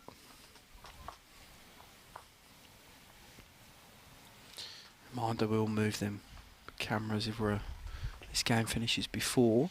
Cass Millerick has won her Champion of Champions quarter-final against Jan Jees from Strzelecki. Can't see the scoreboard because the aptly named Shorty is right in the way of it. Not so short at the moment. It looks like 25-6. Well, that was like 6-9, so Cass has kicked on hard there. Yeah, she really put the foot down. So she'll be in the semi-final, which is tomorrow. Good for the scheduling for you. It's fine. Third game's a third game, isn't really fuss, mate. Well, the thing about the greens is as well too, like even when the sun goes down, they're running so well. Yeah. You know, it's not like it's going to, you know, slow up and become unplayable. Well, not unplayable, but, you know. Like completely different. Yeah. So Murray Malley have picked another 2 up next door, so they lead 8-3 after 7 now. So they approach the halfway point in that men's fours final. They won their semi quite convincingly, didn't they? It was a bit of a scoreline, whereas you know, the Geelong boys, they had quite a tussle with theirs. It seemed like I think the scoreline didn't reflect how sort of close it was. Yeah, I've got to be honest, I didn't watch too much of either game. I sort of kept my eye on the score, but It's a good opening here from Nick. Yeah, watch bits of it in the car on the way up. The reception drops out for a bit. Yeah. How much is this going to bend back from Liv? Just going to hang out for her, which is sort of funny because that hand has been getting down.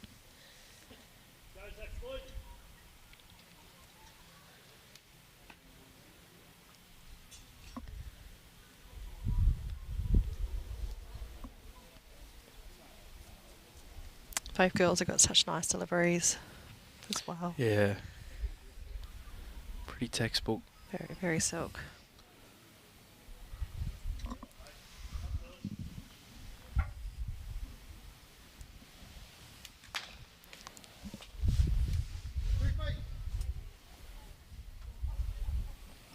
Right, see if Luke can adjust. It's a slightly better line. She's played a tighter line on it. She might get down for the jack. Liv. Wow. Drains the jack. Is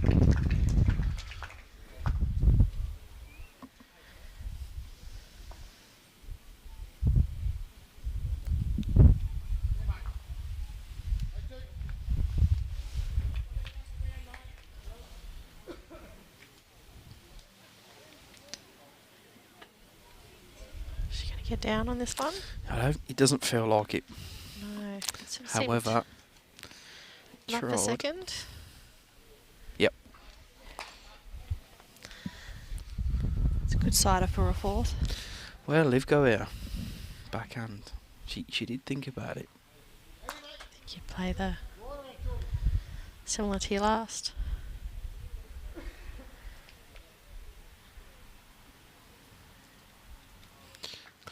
Has her weight. Weight's pretty good. Yeah, good stuff from Liv. She's been very impressive in this game.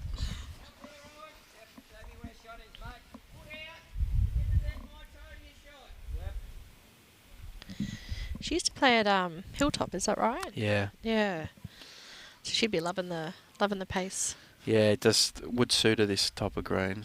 Nicole Yeah. crashes in, so it's going to move Olivia to within a shot of taking this women's singles title out. 16 ends with 24-8. So this is when you start getting nervous. Can't have been So- gone 20 minutes ago. I'd be nervous from the start. It's a big stage, this state Yeah. singles final. You got nowhere to hide, really. Well, that's it. But it hasn't bothered Olivia, so... No, she's been great. I guess what you're saying before about winning 3 under-18 sort of finals, it gives you good practice to get to these big ones and just... Yeah. Yeah. And she's been afforded them opportunities by joining a club like Moama. She played in the VBL side, which got to the semi-finals in the inaugural event last year. I've seen her marking at BPLs, marking at UBCs. I think as well too, like, I mean, obviously she was extremely talented anyway before she went there, but, you know, being at the club there with, you know, people like, you know, Kevin and playing with Cass, like, I don't know, you just move to that next level of confidence, you know? And Kevy and Cass are two great people to have as mentors. They don't do a lot wrong. They're pretty level-headed people. They're good people to learn from. Yeah, I think definitely bowls career-wise, it was a really good move for her. Just throw in the fact you can play pennant with Alex Marshall as well. Well, that's it too, yeah. And then having access to year-round bowls because you've got the dome as well. Like, it's pretty invaluable to be able to keep your touch during the off-season as well by being able to roll up all year round. Yep, that's right.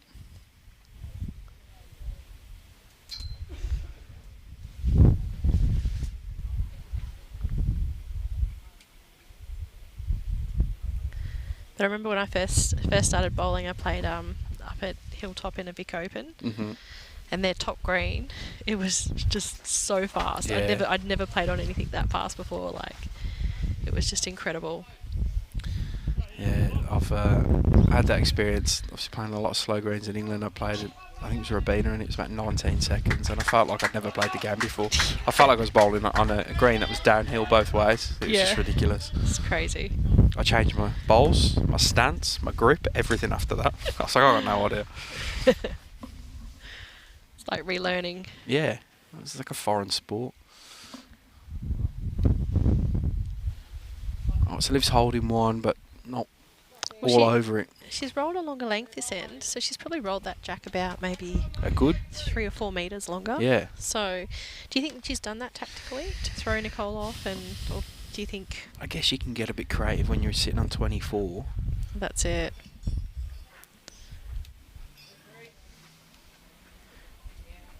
So maybe she just felt like it's not necessarily that. When you're on 24, trying to get to 25, and your opponent's a little bit a while away, it's not so much where your strength is, but where their weakness. She might think her weakness is, because she only needs to get the one shot. Well, that's it. I guess you sort of thought maybe Nicole wasn't finding a line this way, so stretching it out makes it even harder. Nicole has absolutely nailed that last bolt. Jumped the jack and measure for 2 now. She's definitely holding the 1.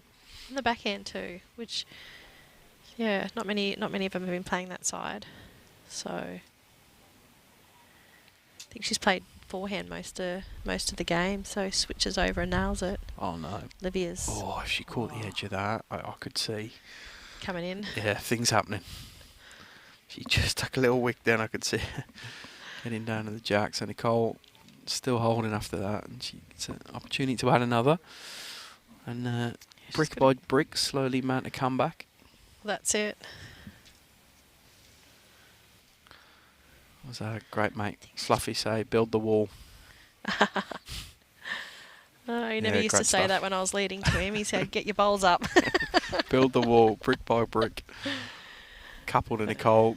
Great shooting from her. But it'll be good for her to get her confidence back, start to mount this comeback. Yeah, he gets us after double figures. So small targets for her. Just try and get to 12, 13 now. And then she obviously doesn't have any leeway at all. think at this point in the game as well too, you sort of just relax a bit and you're like, Yeah. you know, relax into your shots, relax into your Yeah. draw. Well, the worst that can happen's already happened. I'm That's it. 24-10. So let's just try and enjoy it. A men's final next door, 8-3. To Murray Malley over Geelong through 7 ends, playing the 8th end now.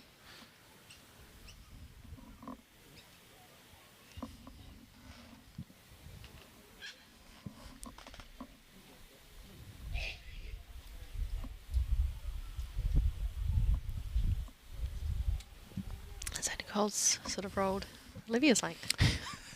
What do In we know? return. We don't know anything now. Yeah. Oh, They're switching over. She's nailed it too.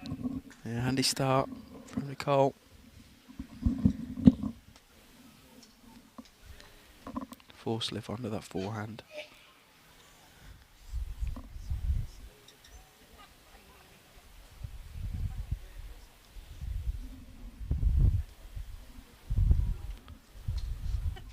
Not going to reach with that one.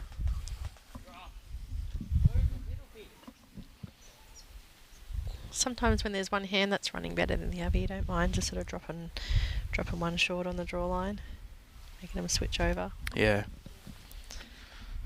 Yeah, and then Always. if she can rule jump on top now. She's played the line for it. Just if she's taken the can weight I- over can with the she change of hurry? hand.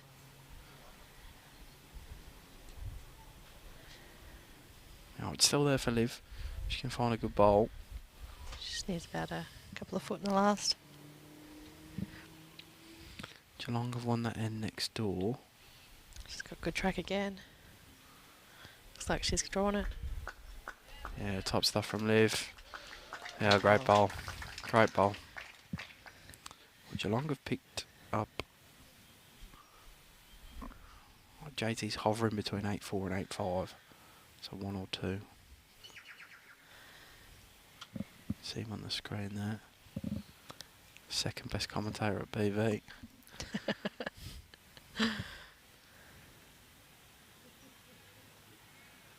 Who's number one then, Tony? Or No, he's third. third? Yeah. I'm going to anoint myself. No, I'm joking. We'll give it to Mel. Mel can be number one. She commentated yesterday, jumped on. So I was racing back to Melbourne. Right, Liv, what did she do? She cover the back here. She's holding a very good one for game. Nick's only got one. Well, it's not really able to get in the head so much, so you probably just play a cover bowl and see. She's got last bowl, so. Just going to come over and look, Liv. She's, she's in 3 or 4 minds here. She's just apologised and said, sorry, my mind's going blank here. Here he is, the second best commentator at BV. JT's come over to the commentary desk. You're measuring for 2 for Geelong. So 8-4, maybe 8-5 after 8. We'll move the cameras over to the men's 4s and the completionist women's singles. So if anyone stands in the way, it's Josh's fault. He's got to be getting them out of the way. Make sure you tell the boys. If you stand in the way, JT, you are in strife, mate. Right, what's the Liv got? Holding one, which will secure the title if she can keep it. She's gone and had a look to see what she wants to do. She slowly makes her way back to the mat. Right. She will be hoping this will be the last bowl she has to play for the game. She's in. She's in 2 minds. Wow, she's in a few different minds, eh?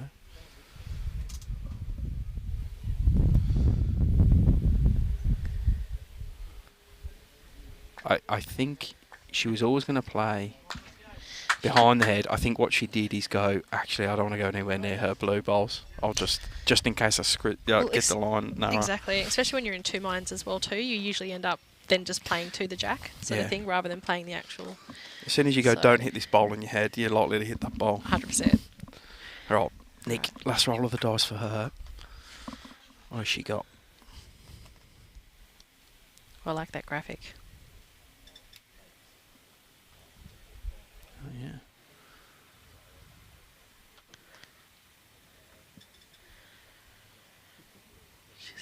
She's grimacing. She's grimacing. And that'll be because Olivia collects the one she needs to win the first title of this state championships in 2023. Olivia Cartwright, the winner of the women's singles over Nicole McKenzie, 25-10. A very, very consistent performance from Olivia. Thoroughly enjoyed that, Sarah. How about you? Yeah, look, I mean, right from the first bowl, Olivia was just all over it. Like, she came out with intent. Mm. So, I mean, you know, Nicole, she's a fighter. Mm. Saw the fight back coming, but every time she sort of did, Olivia just shut it down. Yeah. So, yeah. You're And I right. think she was probably a little bit lucky. Like Nicole, she had good weight.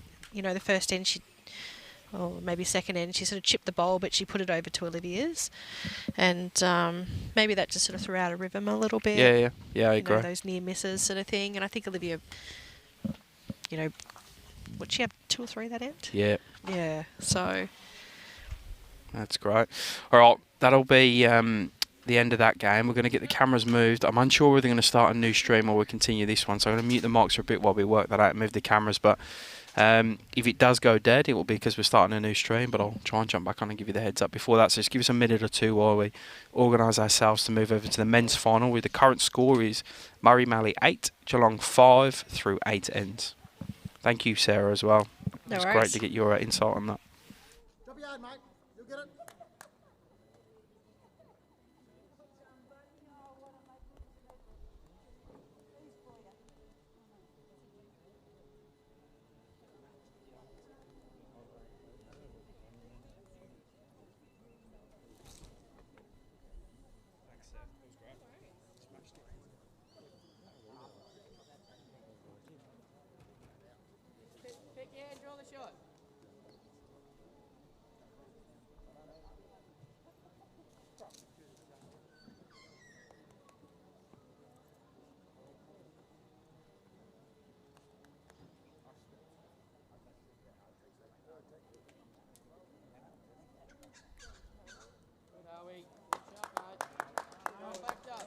Draw shot, mate. Don't care which hand. You pick it.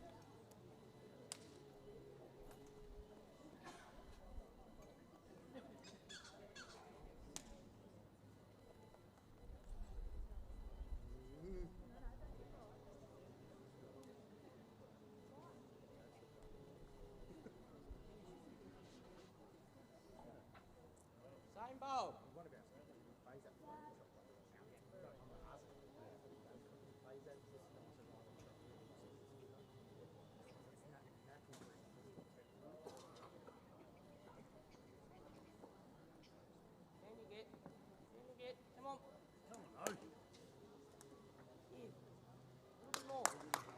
Come on, mate. You get this. Couple yards off. Gives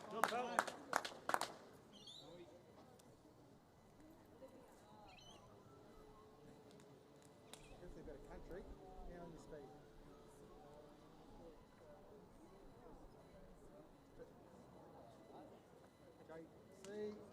down. Brilliant, JC.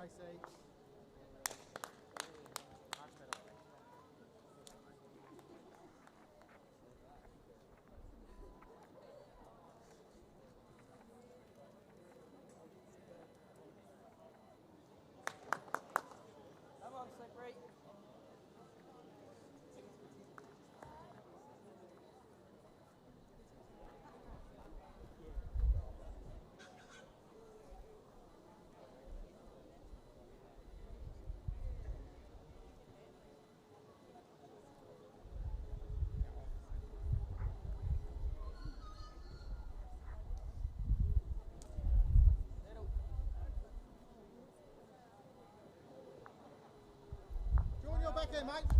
Beat the Reds.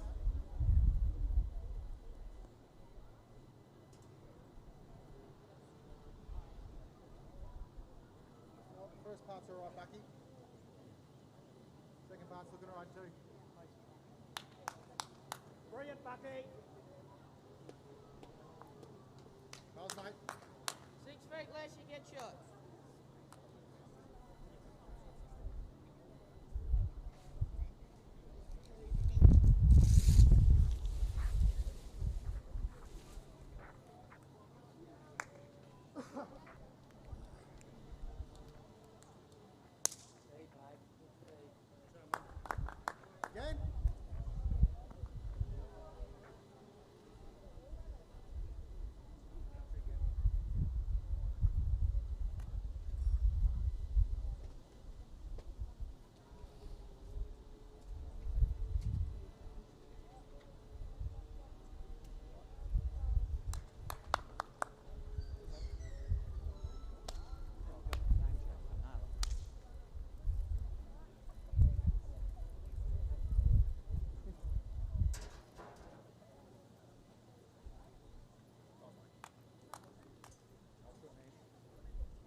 them into line.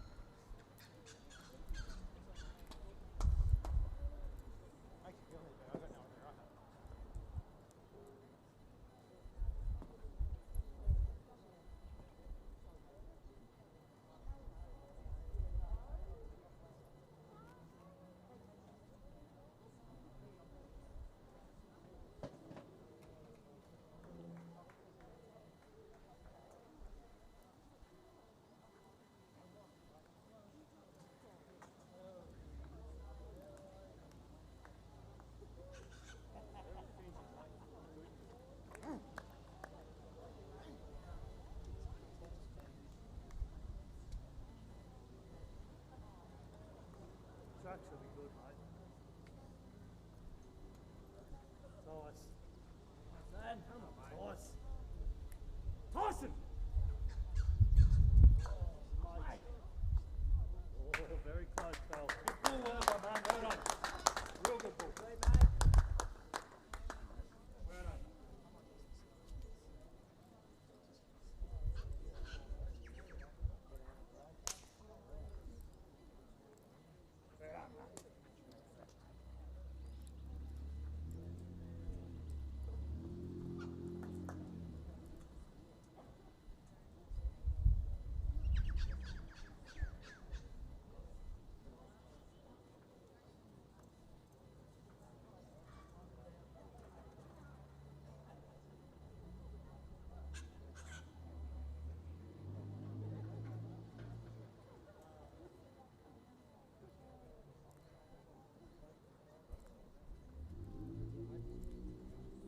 Down. Get down. You have.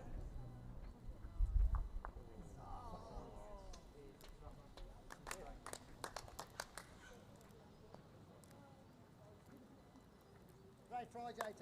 Great try. Nice. Go again, new pick. Yeah. Back in.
Sorry, Zach.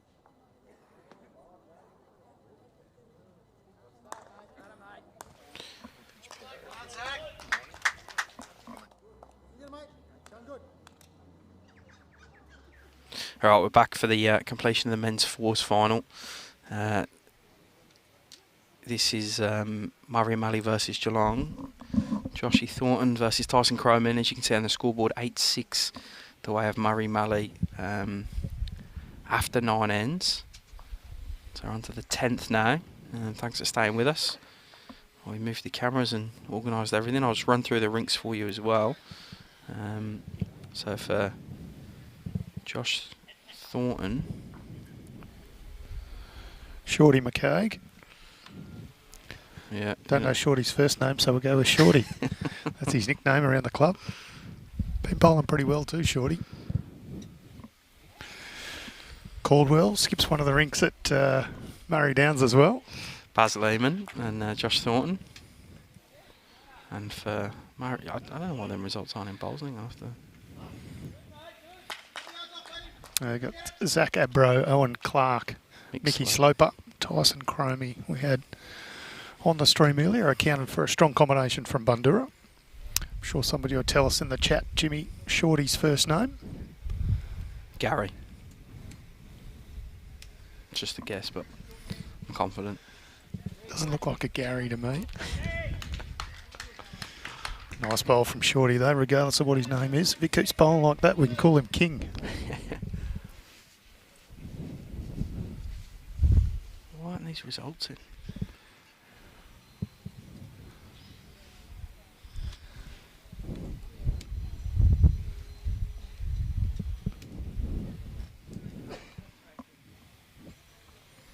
Right, you take this one for a sec, Tom. I'm trying to work out what the hell's going on.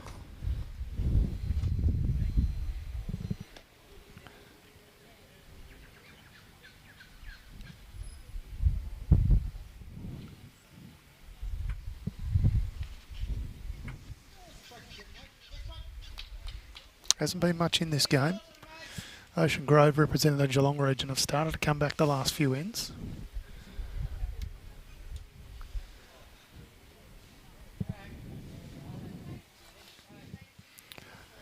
Owen Clark on the mat now.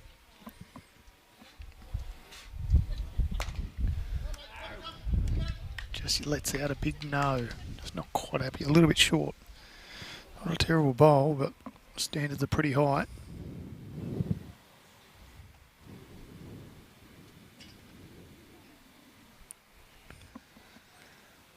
John Caldwell. Gary McCaig, who we'll know as Shorty. Buck Lehmann, third for the Murray Downs team. Just sounds like he's about to break out in song. Someone called Buck Lehmann. Like he's just got his guitar sitting in the car. He's ready to bang a tune out. Yeah. Or it's Baz Lehmann who does that serving the sun cream one, yeah? He does. So we saw the completion of that women's singles final, then over to this men's fours. It was be the second final of the day. Here at day 2 of State Champs Week. Mickey Sloper out, Tyson nice urging angle. it down. Gets the jack. Played. Great stuff from him. He's going to go right to the wire this game. You just can just tell this is going to take the full 15 ends.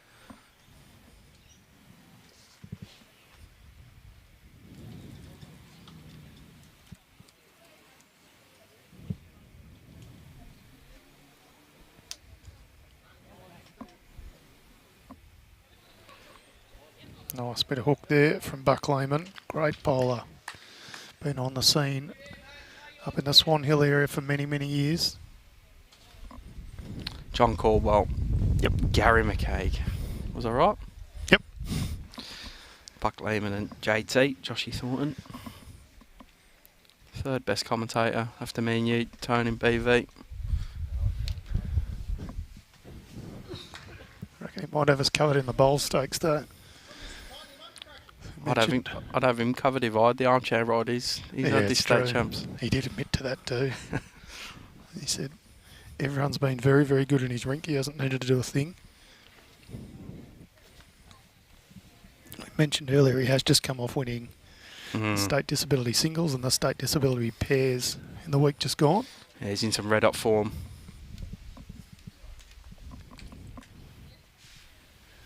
And a member of the country team that won City v Country last weekend. Scraped him, only just. Barely counts as a win, I would think. Well, Can't claim a 3-2. it's definitely a win. That's 2 series wins to the country boys. Double the next nearest competitor. He's Tice, who, from what I can see across, obviously commentating on the women's singles final, he's kind of been unlucky. Now, just a reminder, we have moved these cameras, so we might have to give the boys a shout. Mick Sloper is definitely not the smallest human being going. He has the biggest calves I've ever seen. So, one, I'm a little bit scared to tell him to get out of the way, but 2, it might be difficult for him to get out of the way.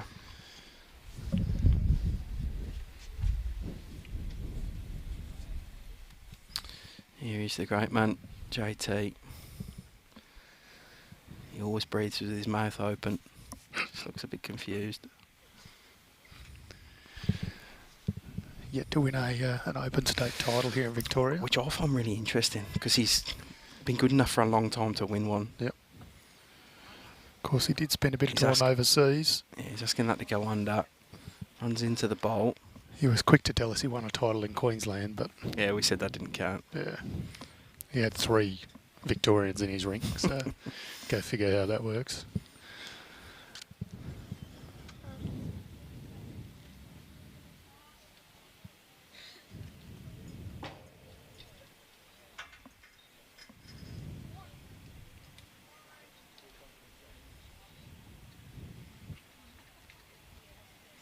It's difficult to come in and get your head into a game of fours when you've been watching singles. Different bowls everywhere, and we haven't seen every bowl go down in this end, so bear with us calling these last two, and fingers crossed we can get into it a little bit more coming back up this way.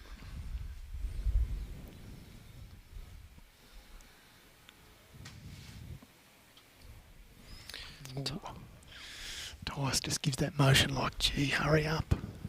Like he hasn't quite sent it. That's the result.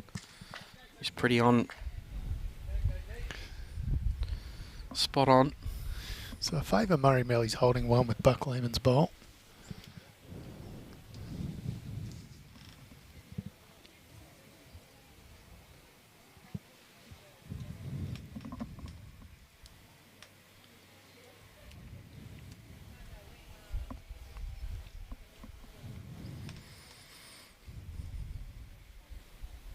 Resetting. Just feeling the pressure of being on the TV, I think. Just a bit nervous about what you might say about him. If I was him, that's what I'd be thinking.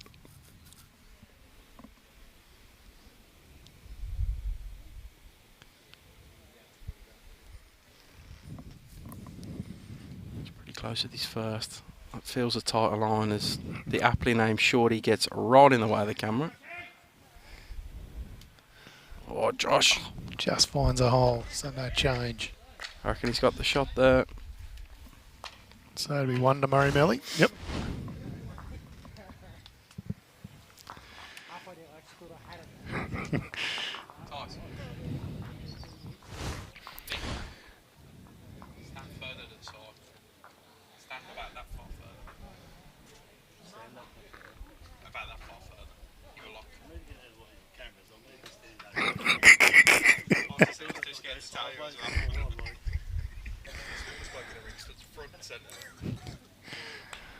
JT just said he thought he had it halfway down the ring. That was very close. Unfortunately, Shorty, who just had a crack at the Geelong team in a nice way about getting out of the road of the camera about 30 seconds beforehand, then forgot all about it. Understandable though, these guys are fighting out for a state title, and we haven't had the cameras there the whole time, so it will take a little bit to get used to. But they'll get there eventually. Yep. Not a bad opener from Shorty. Yeah, it's a tick. You give that a tick within a mat, just short of Jack High.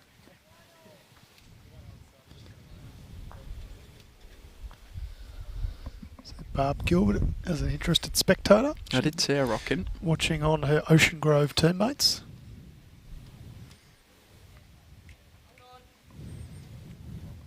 Just going to whip away this one. Well, you'll hear JT in our effects mic saying speed is good, short man. We've heard a lot of that today.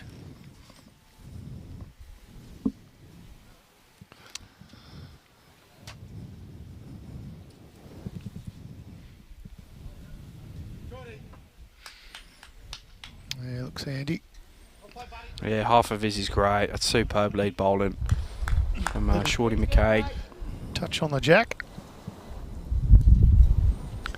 Yeah, this is Zach Abro on the mat. Using an Aero Optima. Size 3.5. Wasn't sure whether he wanted the 3 or the 4, so split it halfway in between.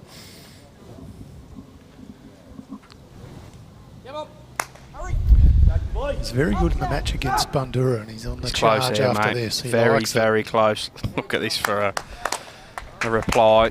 Top stuff. Love the passion of chasing that down as well. Stood right over it. Just what you want out of your lead. Running down chasing bowls, Aaron Wilson style.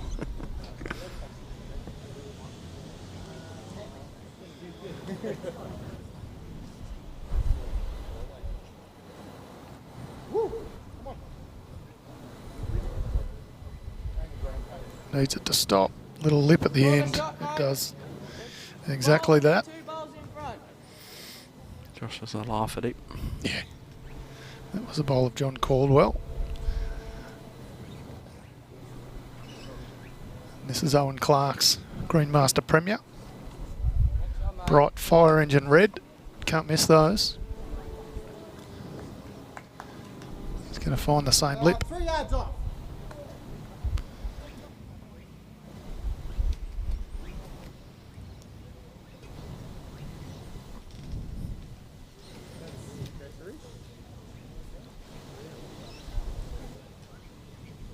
Travelling again.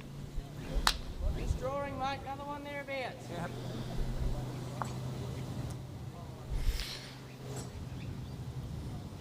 Still Murray Melly holding one.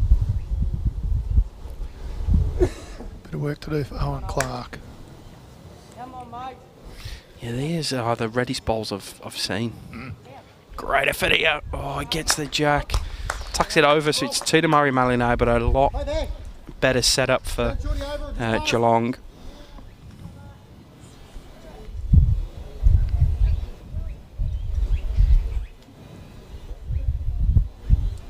Put it right, Bucky. On your speed now.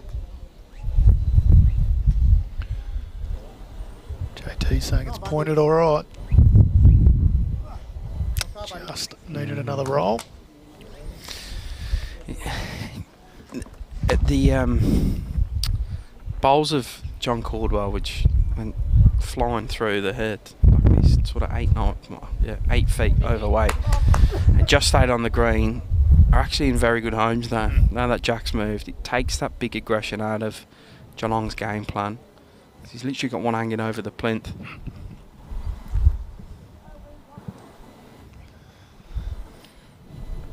I don't know whether you had a chance to see much of the match against Bundoora earlier, but No. Michael Sloper was very, very good. I've seen him play once before. We commentated him at State Pennant, and he was exceptionally good up there. That's all you want.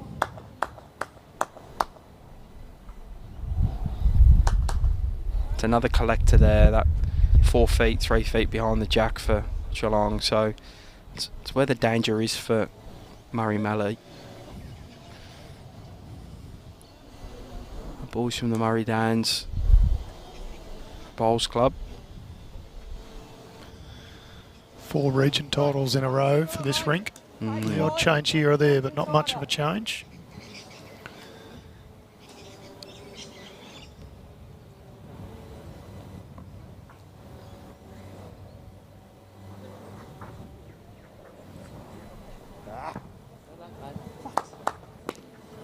Yeah, and happy with that one, Mick. So interesting to see what JT does if he tries to cover that danger behind, because Tiles can get 3 feet on that jack. He can make 3 or 4. The red and the white with a dribble of dark blue behind Geelong's the one to the left of the head as we look at it. Is Geelong also the lead bowls of Zach.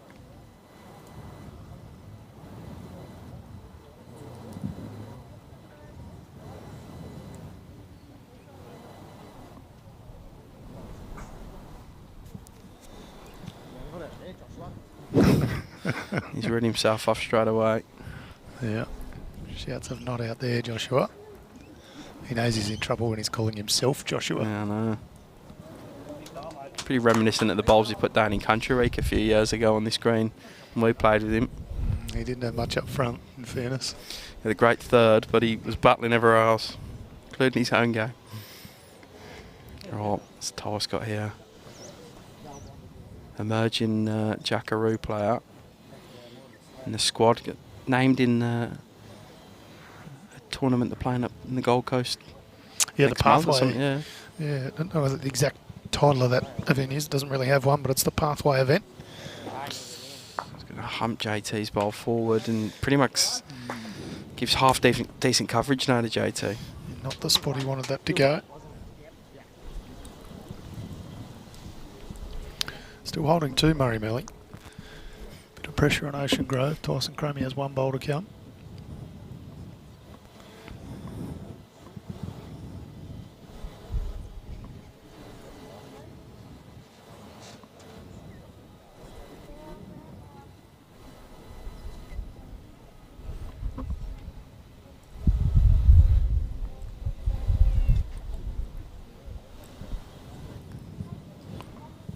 Hoping to add another here, Josh. Can you get under Tyson's? He can't. Sits him down. Tyson trying again. How's he gone? Surely this time. Come on. Pass. Didn't have the legs for it.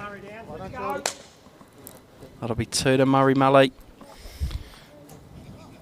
Starting to turn this into a commanding position. Tone. 11-6 with 4 ends left to play.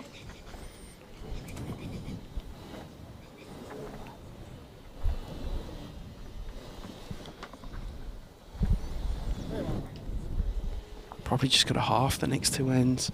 If they win 2 of the next 4, they're going to go very close to being home. The guys from the Murray-Mully region. One of the... How many clubs do we have that are affiliated Victorian but are based the other side of the border? So the 25 or 26 off the top of my head. And Murray Downs Golf and Country Club is one of them. Spectacular facility if you ever get the chance to go up there. 3 lovely grass greens. Nice club. Pretty much rock up there any day of the week and you'll see Shorty out there playing.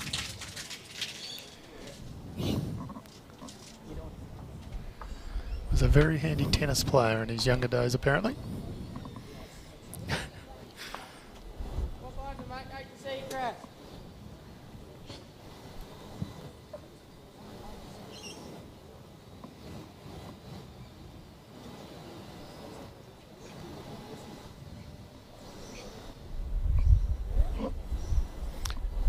As always, very well supported, the Ocean Grove guys. Decent crew of them. Probably 15 or 20 of them supporting on the side of the green. Yeah, if you were down that way and you were thinking about joining a club, Stuff from Zach. you'd find a happy home, I reckon, at Ocean Grove. Yep, I agree. Not only do they have some super talented players, but some good supporters. Looks like some good people they have. Good bit of fun at every event they turn up to.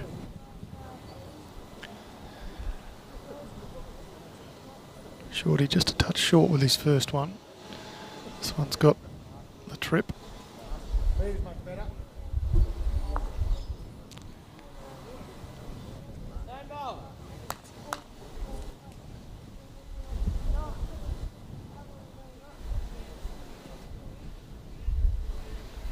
Yeah, Noreen, Shorty was a very respected footy umpire for many years.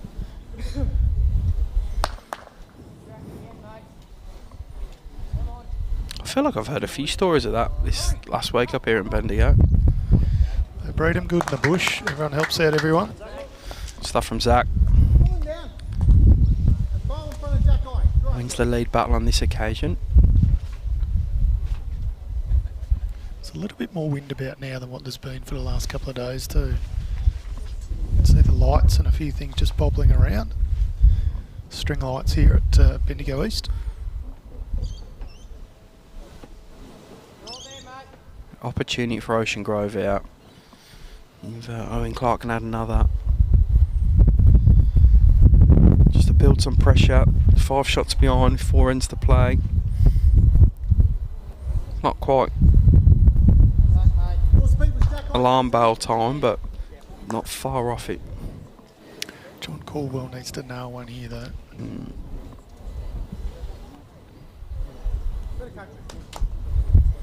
Speaking to JT earlier today, he said Johnny Caldwell's been bowling very well. The first few ends that we've seen, he just hasn't quite found his range, but made a very good correction here. Yeah, good stuff. And eases the pressure a bit in this particular end, but still a shot there for Owen from Ocean Grove. Just trying to sit that last bowl, collect the jack, got one behind. Oh well, nearly found his way over to the jack. Takes out his own bowl is the issue there. He was a little bit too quick on his weight then. It's more just the overdraw weight, that foot or two. Buck Lehmann strikes me as just your ever reliable. Yeah. He's just going to keep putting them within 2 feet all day. He needs to get to this back blue bowl of Ocean Groves. BC is probably exactly what he wanted, but it's all positive behind the jack there for the boys from Murray Malloch.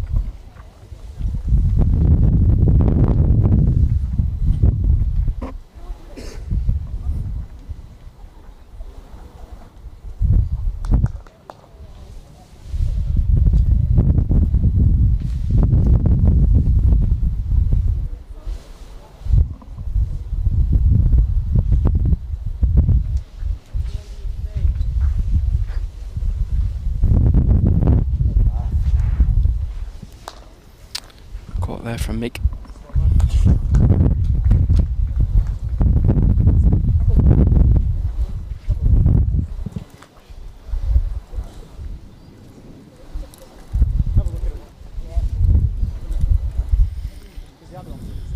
Just bringing back down his JT. Sort of work out. Probably just trying to show him exactly where he wants him. He slightly overplayed that first, so. Just wants to paint that picture for him.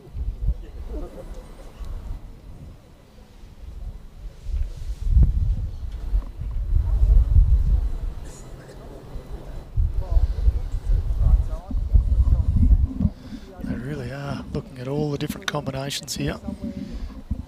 JT just drops his rag and says roughly that's the area. I reckon if I tried to do that I'd skid all 3 bowls or something. I'll use that tactic. I'll just throw it there. I go there. What more do you want? Yeah. Can't be any more obvious.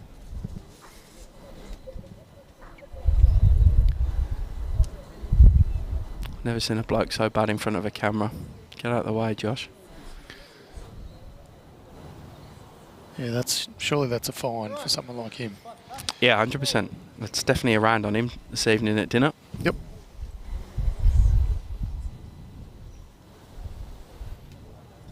He does it again, maybe it's just the whole bill.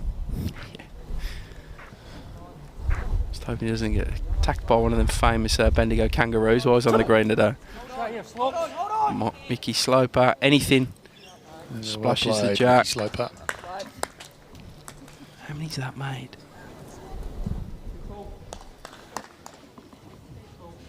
I think it's back to the other side, so that's... I can't quite see there's a shadow on the ball. There's a shadow right in the wrong spot, isn't there? Yeah, I think that is back. Yeah, so I think it's just the one if Mickey Sloper's bowl is the shot bowl. Tell you what, though. Tell you what, it's really close. It could actually even be Buck's bowl that is shot. It'd be interesting to see if JT doesn't add here or get another second. If Tyson tries to extricate that blue on blue bolt.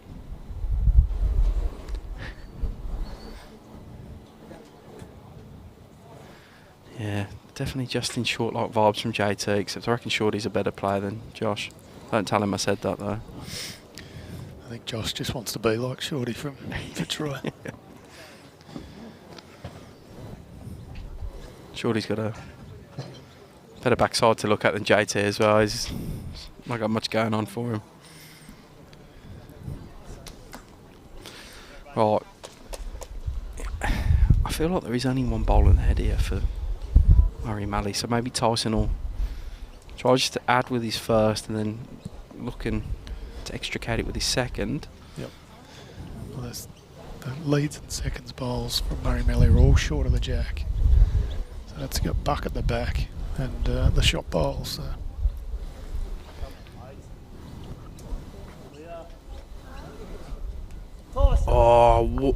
That's a fantastic effort. Just took a little rub off one of Shorty's bowl. I think he's definitely one down now, but now he can see it. Now he can see it on his backhand to remove it completely, whereas he probably couldn't see it before. Zach Abro is just giving away the game plan. Yeah, I know. Yeah. He's too excited. Comment earlier about how he gets quite passionate. Yeah. I reckon that's spot on. He'd just be a terrible poker player. Yeah, I was going to say. Jumping up and down in his seat. Leaning on the felt.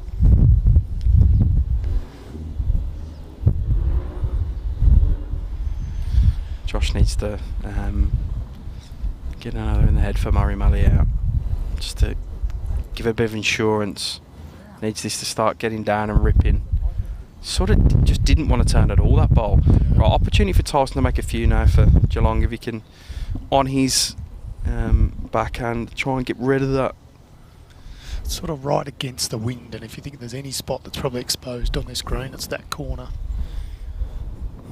Let's see. We know he's an aggressive type player, Tyce, so I'm sure that's what he's going for. It'd be interesting to see the weight he picks to do it with. Well, if he happens to be a little bit left, he might come off Shorty's bowl. If he's a little bit right, he might get the jack. So he's got options. Big bowl for the young bloke out.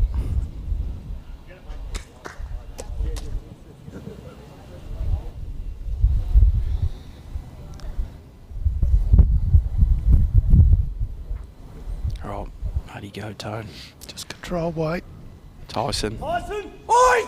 Oh, clean. He's got it. What a shot from Tyson. Runs down the green as well. How many's he brought in here? That's a huge bowl from the young man. It's up and about. He locked it straight out the hand as well. Made the call, boys, very early. Good swinging weight I too. reckon it's 4 or 5. I do. Let's see what they come up with. Had a swung this game. 4. Brings it back to 11-10. Top shot from Tyson Cromie there. 3 ends left to play, 1 the diff. What a cracker this is. Tyson asking for this to go T to T as well. Feels he can stretch this Murray Melly team out. Yeah, big Did not bowl. look like missing. Nah. Craig Rippon says he'll get this. You are spot on, Craig. He absolutely flushed it. He went early as well. He said he made the boys call halfway down, and he scored yes, a good 8-10 feet out. Yep. Great shot from Tyson Cromie. Oh boy, a 4 in the context of this match is massive. 12 ends gone. 1 shot the difference now.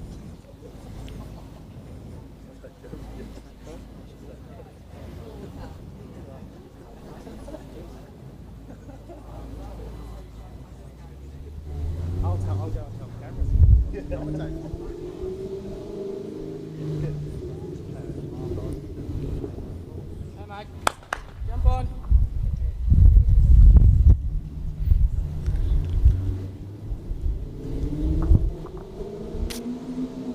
All came about from change of the head from Mickey Sloper, and then Tyson with his first just managed to move that ball within view of a clean shot, and he kind of got stiff with his first toss that he didn't quite get down and grab the shot, but he improved their position and yeah, finished up with a combo and punch that ball clean out. And a handy start from Zach there, and they're going to want to ride that momentum after that shot, the boys from Geelong. It's the secret now for Murray Melly is just quieting this down straight away by putting 1 back on the jack. Yeah, if Shorty can nail this, nail his second. Just a touch through. Not lost there at all.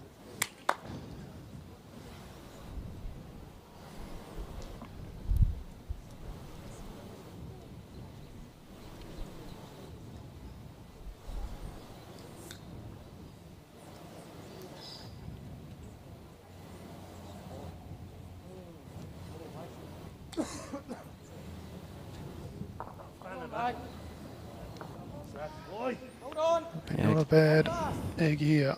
Just Couple off, buddy. You get it. touch short. Be a bit disappointed with that, I reckon. He's had a very good match the match before. Riding the wave. Yeah, good comment from Adam. Geelong were 10-1 down against Gippsland in the first game yesterday and came back to win it.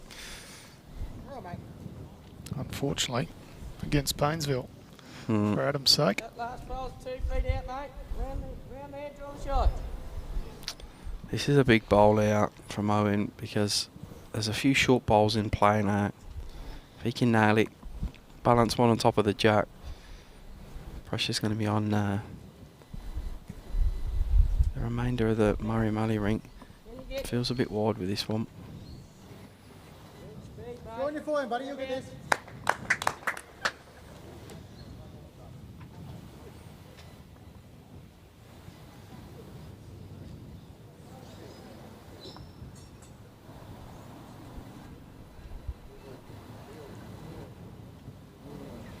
JT. You shocker, Josh. Yeah, well played. Taking it out to John. Shorty's bowl. Oh, no, I didn't know what happened. I couldn't No, see. not that we saw any of Thanks, it. Thanks to JT. He's he's losing his own battle here. I didn't even have to say anything. I've never seen a guy in front of a camera. Something, you know what? I'm not surprising. The ego on the bloke. Yeah, now we're telling him off, and he reckons he was not been in front of the camera. I'll show you at dinner tonight, mate. Exactly all the times we're in front of the camera.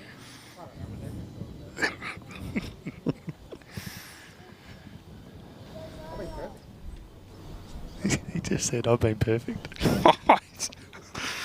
Imagine living in a JT Wonderland. That's kind of what it is in his head, isn't it? Never seen an ego like it. Oh, that's two rippers. That's two huge bowls from Johnny Caldwell. At least we could see that one. Adam Easton saying they're up 10-1 and holding a 5. Tyson made a 2 with his last bowl on that end. So heartbreaking stuff, but it just shows you just how good Tyson Cromie is. You feel his game will just keep getting better under the tutelage of Matty Flapper as well. Yep. Spot on David Butterworth. Dinner is on JT now. We're just showing that replay of the 13th end. He was probably still denied, by the way.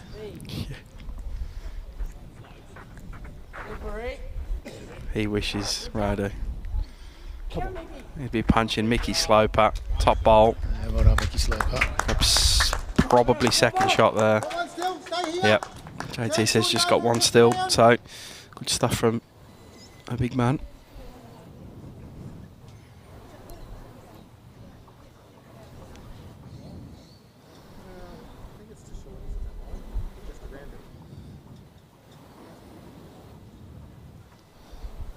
Ooh. Might have brought that in for 2, that Yeah, I bowler think buck. it has. It's a little bit hidden from the first bowl of John Caldwell's.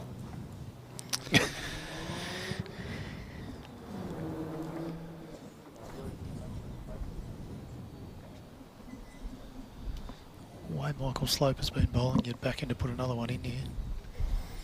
I could only imagine how big his drive would be if he fully let root me. He had a couple in the last game, but you can tell they weren't full-blooded. Yeah. We're actually a bit concerned with people standing behind the rink. They were facing the wrong way, and we thought, geez, it's not the time to be not watching. Needs just to hurry past this Front short traffic bowls. here.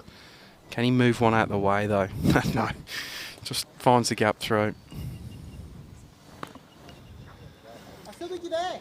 So the head was set up pretty nicely after the lead bowls, and Fight in there. John Caldwell, the second for Murray Malley, completely changed this head with 2 rippers.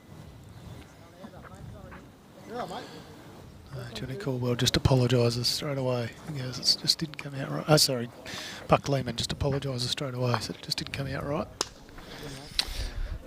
Tyler's got not a lot of options here. If he plays his backhand, left-handed, he's got to try and punch through one of them short balls in front of the jack, but he's got to perfectly just navigate around that short pack of balls now. Yeah, right, people confirming his drive is huge. Casper saying he plays 10-pin bowling at the high level. Yeah, right. Yeah, right. How's he gone here, Tyce? I think he's navigated the first part. Track looks pretty good. He's just not good Just at pace. needs He's the going to be speed. so frustrated with that. Yep. That is exactly the right line he needs. Just another yard and a half away. Natalie Brennan saying you need to be off the green when he drives. I feel like some form of alarm sounds or something. Imagine him playing through to Matty Flapper because he's Oh, got a booming as well. Absolutely. Bring your aspirin with you for your headaches if you hear him hitting the bank all day.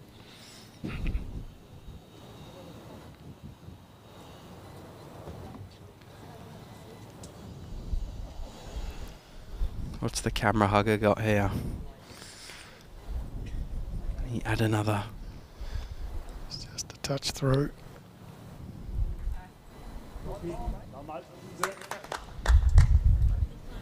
Just messaged with his drive there, JT.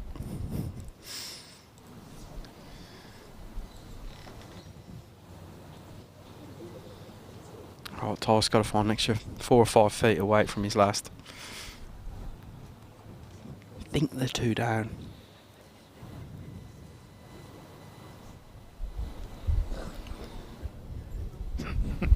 Casper saying, come on, hugger.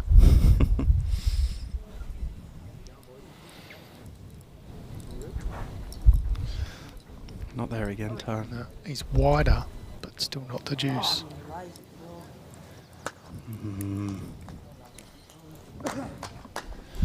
Opportunity. Bit of an opening, isn't there? Well, there is. If you got to take these 3 hits at this point of the game, 3 ends or 2 more after this. JT just needs to be careful with his speed, though. That last speed, if he collects Shorty's bowl, it's taking the jack back to the waiting Michael Sloper bowl. Like, wider's better for him now. He can try and add another jack high. Like, when you're holding, be wide. Or try and draw onto that bowler, Mickey Slopers, but it's fraught with a little bit of danger. So they'll win the end, and it is 2. It was the 2. One of those ones where he's kind of happy to stay away from it. But yeah, so 3 the difference with an up and back left to go. Reminder that dead ends are dead ends and replayed, so a possibility we could be playing more than 2.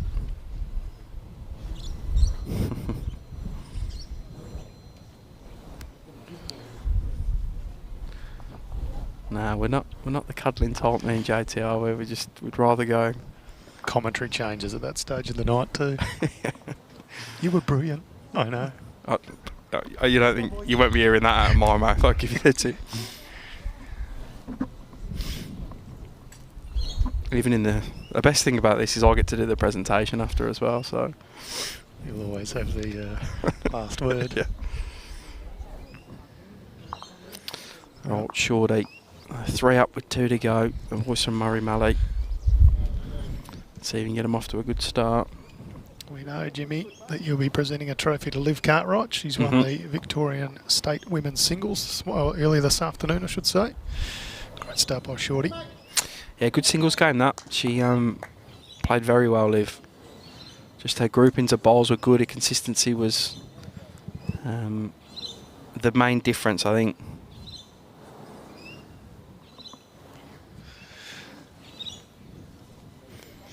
It's a very dogged Nicole McKenzie who kept fighting right to the end. Zach just got to hang around now. Yeah, well played. Yep, handy reply.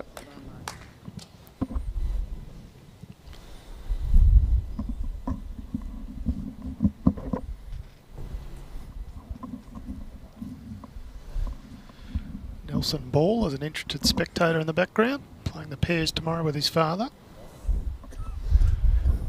Men's pairs starting at 9:30 in the morning. And the women's pairs also. Women's pairs and some continuation of women's champion or champion singles.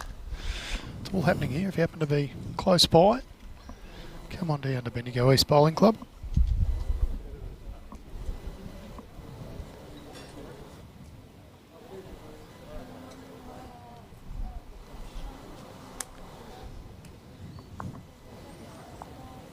Right, see if Zach can drop the weight. He drops weight, just limps in.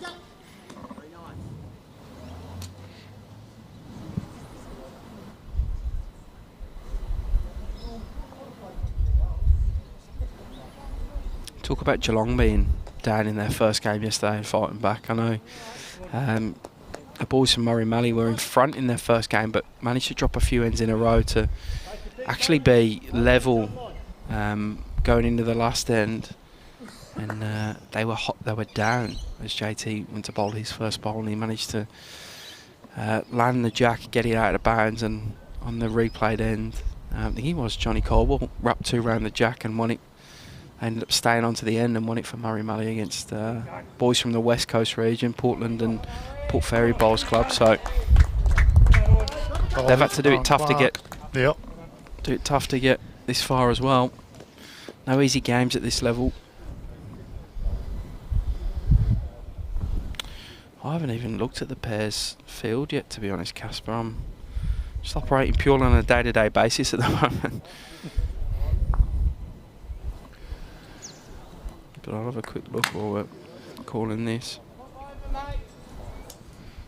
Johnny Caldwell gets the result there. I'll tell you who I back on a very quick glance of the field. The boys from Northern Gateway, the 2 Scottish lads, Ryan Kearns and Michael Stevenson, they were tremendous at the Vic Open recently. They were. I think the only thing that goes against them is the green speed out here. They're the only doubt for me. Johnny Caldwell, again, making things difficult for Ocean Grove and Geelong.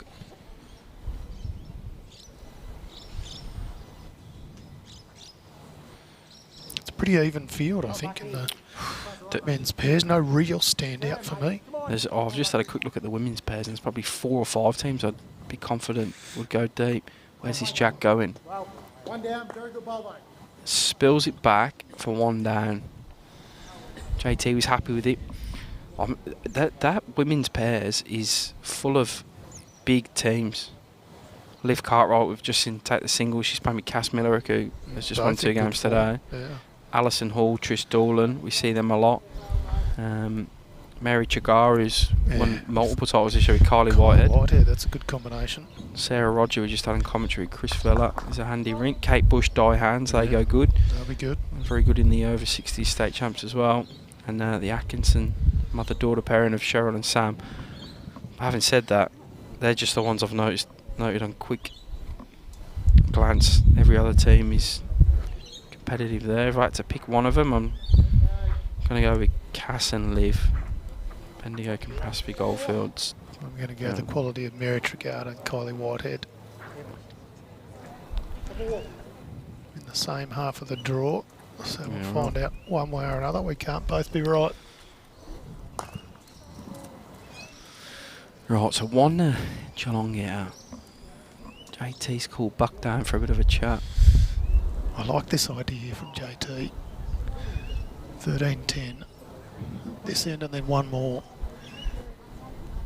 The ideal is to get 1 or 2 here. Really heap the pressure on. But even if they drop 1, I reckon I'd be trying to have a little conference round his boys up. He's got a good amount of experience on his rink. He's pretty experienced himself, JT. He's in his 40s now. He's pretty old, actually. He's much older than what I thought. He's way older than me. So that's one thing, again, I've got on him, or another thing. I think he's older than me, too. My number's a bit higher, but I think he's older. Yeah, definitely looks older. Buck just getting a bit of coverage out the back. It's the best back. So, Mick, I imagine he's trying to push through the 2 bowls on the forehand, which are his own. Try and bring him into the count, make a second.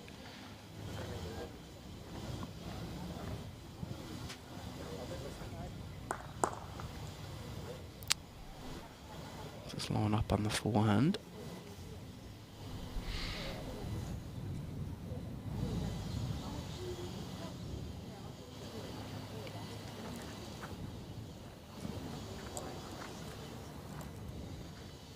Flag. Yeah, it's close. No. Just going to get the Really right cool. side. Just struggled through the weight, the Geelong guys. I haven't really... Like at the big moments, I mean, yeah, Tyson landed that ball down here a couple of ends ago, but last end, both Mick and him short. So, jump into bowls link, you'll be able to see current results of the Women's Champion of Champions singles. So each of the games out there, there's 3 games left after Cass Miller's already had a victory in hers, 25-6. But Kelly McKieran is leading Alison Hall 19-16, so they're having a ding-dong battle there.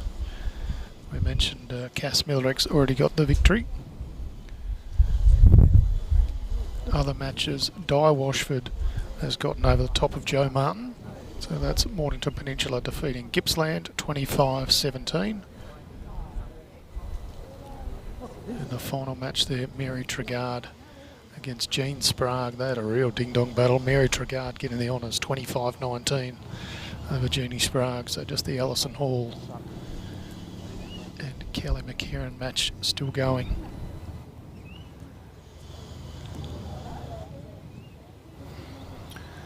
Yeah, I think that's probably right, Casper. Hasn't been a lot in it though, I've got to say.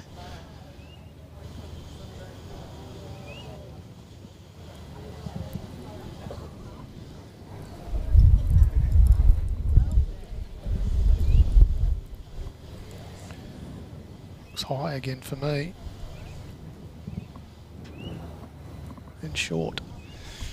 JT will look to correct that one. Or kick it out of the way, one of the two. It's Ty's trying to play that similar shot to what Mick was playing, trying to promote what'll be his backhand, the blue and the yellow. Dave, they would have scored 5, I imagine, because Tony was doing the live scoring and it got passed over to Mel. And she would have just looked at the scoreboard and added them on. So that's the only slight downfall with the live scoring. If you're not there from start to end, you miss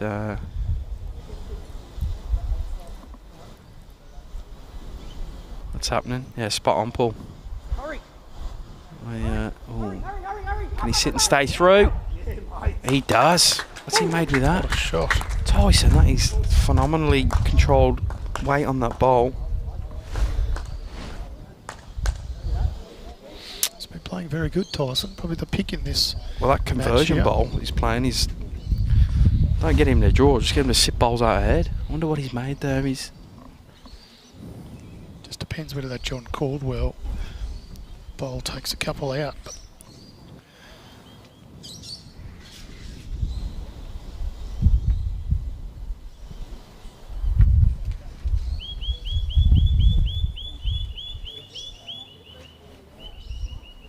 hear the kangaroos making noises in the background. Yep. Just tweeting. Oh, JT going at this one. Oh, it's Just going to miss the head. missing. So it's definitely 2, maybe 3 for Ocean Grove out. There's one more end left after this.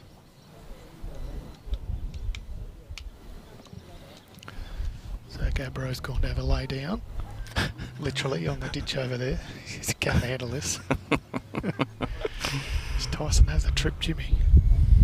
Yeah, I don't think he does. They're both asking for it to hurry. Just not quite. Nonetheless, it was a great first bowl from Tyson. Take out 2. Take out 3. It is 3 shots. Oh, here we go, Tone. Here we go. Wind is kicking up as well.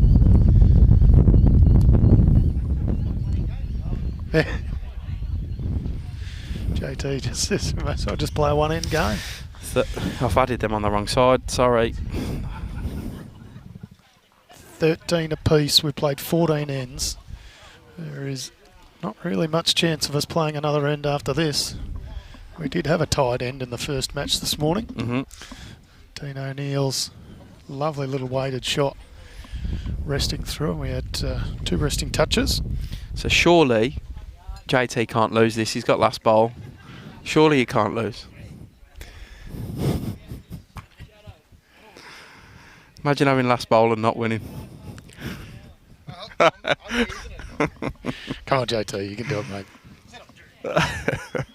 Yeah. He said he's joke.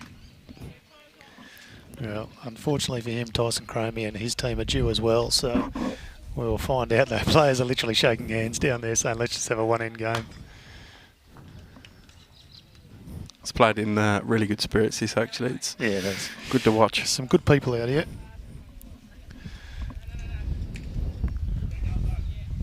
Wrong line was Here we go. It's a great start. always a chance. Now, I wonder if they're going to try and...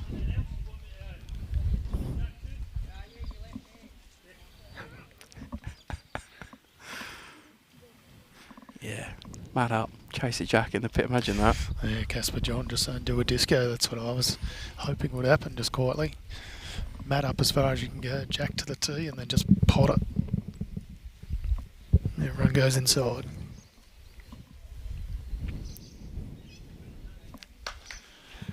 Here we go, Jimmy. Who gets it from here? It'll be one of the two teams playing in it. I can Pretty do that. much a raffle, isn't it? Yeah. They're all good players, all capable of every shot. It's just who can get that little bit closer. Well, all the pressure's on JT. He's got the last bolt. I tell you where the pressure's relieved, though. You get your front end from either team to put one right on the nose. Mm.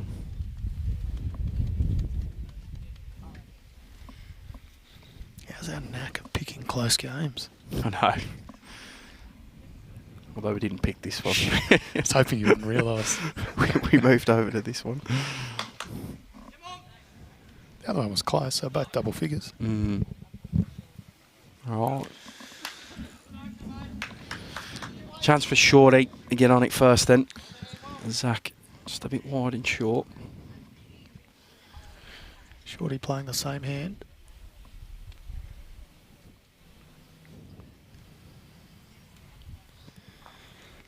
This green not too dissimilar to the greens at Murray Downs, actually.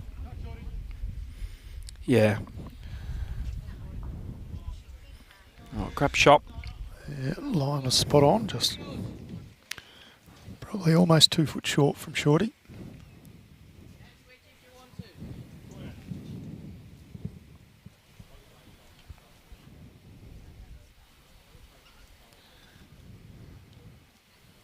How much money would you bet that JT gets in front of the camera at some stage and then denies he did it? Yeah.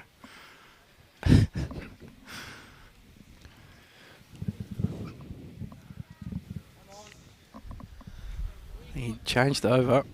Zach, he needs this to hurry and hurry and hurry. Just gets in. Fair bowl from Zach. 18 inches short of the jack, bang on the line.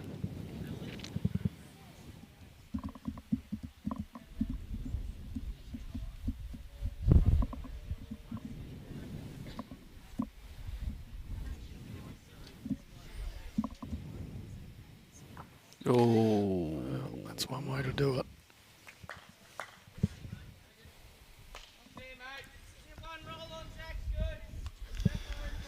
Here's my prediction. That ball will stay shot at the end. yeah, right. It's a bold prediction.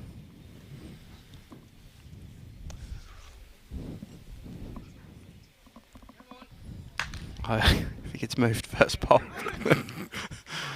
Oh, it's close.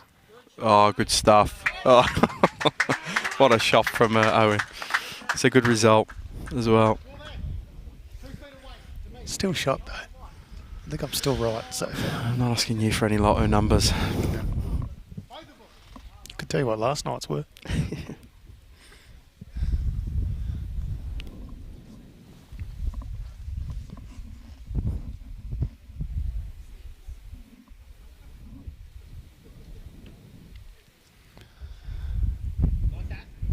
Oh, Great effort, but it just goes to a good home. yep. Tyson going to have a look and see his holding shot out. Owen wants to come have a look himself. Second. Stakes are high. Finally, the men's fours. Tyson doesn't want to call it, so No, it's he's very, not very sure. close. We might as well ask JT because he reckons he knows everything. So he'll know, surely.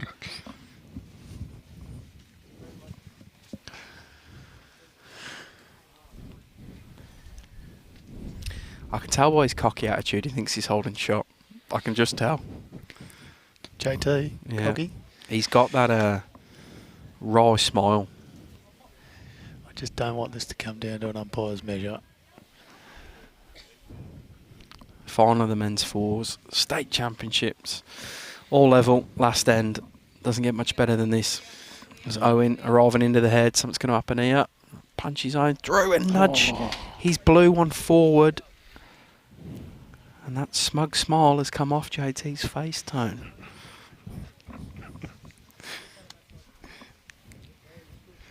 Brody Harker saying, let's go JT.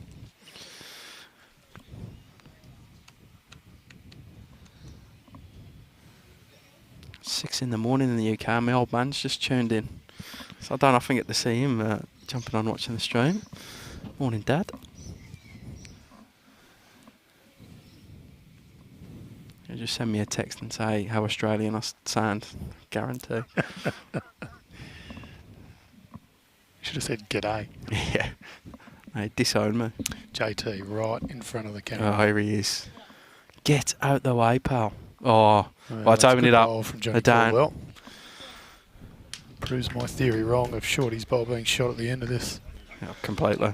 It also proves everyone's story of Justin Short being the worst in front of a camera to Josh Thornton being the worst. It's Justin Short 2.0. Joshy Thornton. Now we've got loads of bodies in front of the camera, I can tell, before we've even got it.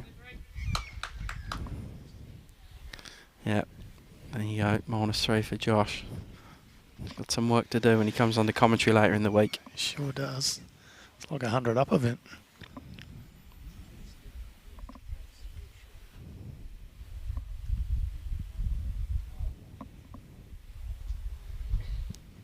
I might even screenshot it, him in front of the camera, and post onto Lawn Bowlers Australia or something and say, don't you just hate when people get in front of the camera and trying to watch a live stream? You don't really have to screenshot it, just send anyone the link. It's every end.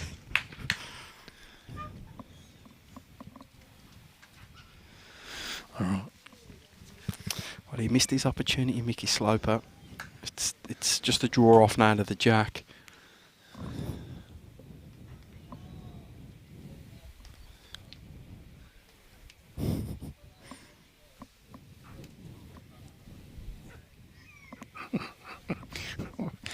Well played, Leone. That's well played. Well, Buck just a little heavy too, so just a bit of pressure for everyone Yeah, here. but a few nerves, I reckon, here, mate.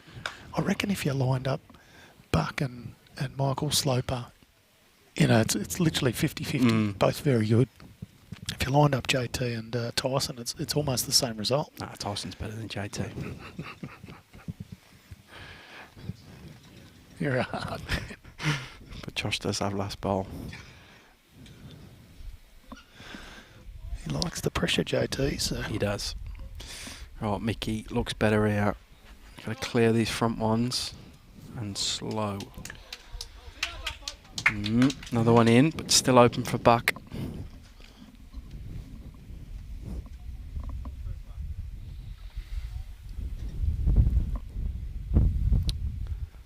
Better. Speed's better. JT likes it. Shot from Buck. Pressure now on Geelong and Tyson Cromie. Rowdy's backing JT with his last shot. Where's he going to mail it to, Rowdy?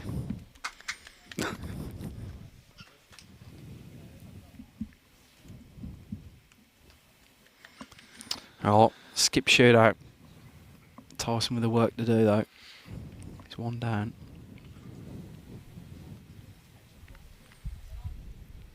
You could hear a pin drop here. It's got to be close to 200 people here.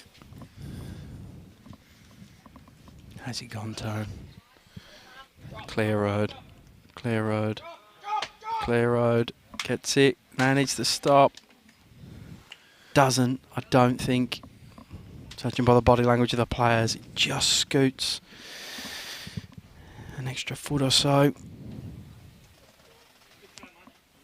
So now Joshy Thornton with an opportunity to improve their position.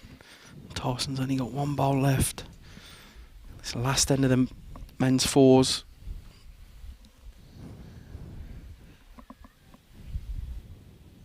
It's tense here.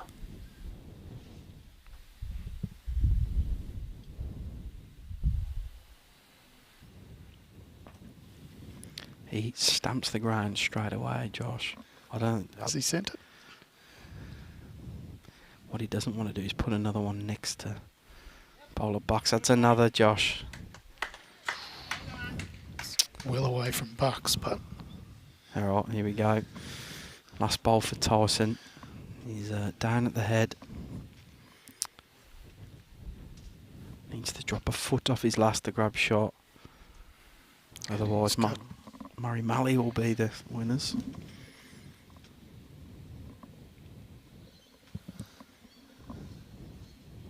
Oh, goodness me, no pressure.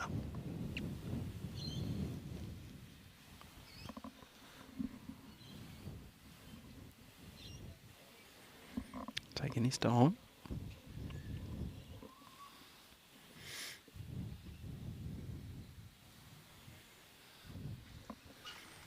Just Coming the way.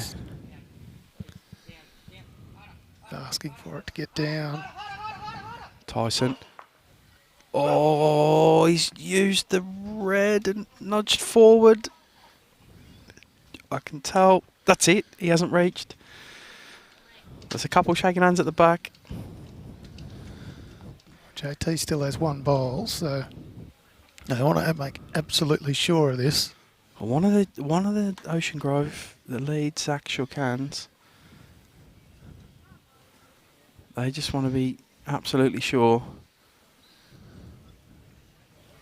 Josh having a measure. This is the most important measure of many of these players' careers so far. Now Josh thinks he's got the shot. And he has. There we go. That'll be it. So he's saying he's not going to play it. I favour they might want to put a tape on this just to be sure, but no, Buck seems happy. Buck's throwing his hat. Mick's going to measure it anyway. Oh, the applause already says an anticlimax. Yeah. It's just confusion reigns everywhere. Mick the third, who's measuring, was always the one that was least convinced that they were definitely down. So that's probably why he's got the measure on. Tyson's already picking bowls up. Yeah, that'll be it. Murray Malley. Oh, what a game, Jimmy. What a game coming down to the last bowl. Yeah, terrific stuff. So the rink of Gary McCaig, John Caldwell, Buck Lehmann, and Josh Thornton. Josh Thornton, skipping, won the men's fours. Terrific effort. What a game. 14-13 their way. Terrific stuff. Great effort by Tyson Cromie, Jimmy. He did not miss that by much. He played some stellar bowls in this match. In fact, all the Ocean Grove rink, we watched them in a stream match earlier. They can all hold their heads very, very high. I know this will sting for a little bit, but well played to them. And, of course, well played to Liv Cartwright, winning the women's singles final earlier today over Nicole McKenzie. Jimmy, that wraps up our coverage for today. We're back tomorrow morning, 9:30. Go through the schedule and work out the best match to bring. Yeah, it'll be men's or women's pairs. We'll be back at 9:30. Enjoy your evening. Thanks to Bendigo East Bowls Club who hosting this event, and Moama Bowls Club for powering our stream at this 2023 State Championships. Enjoy your evening.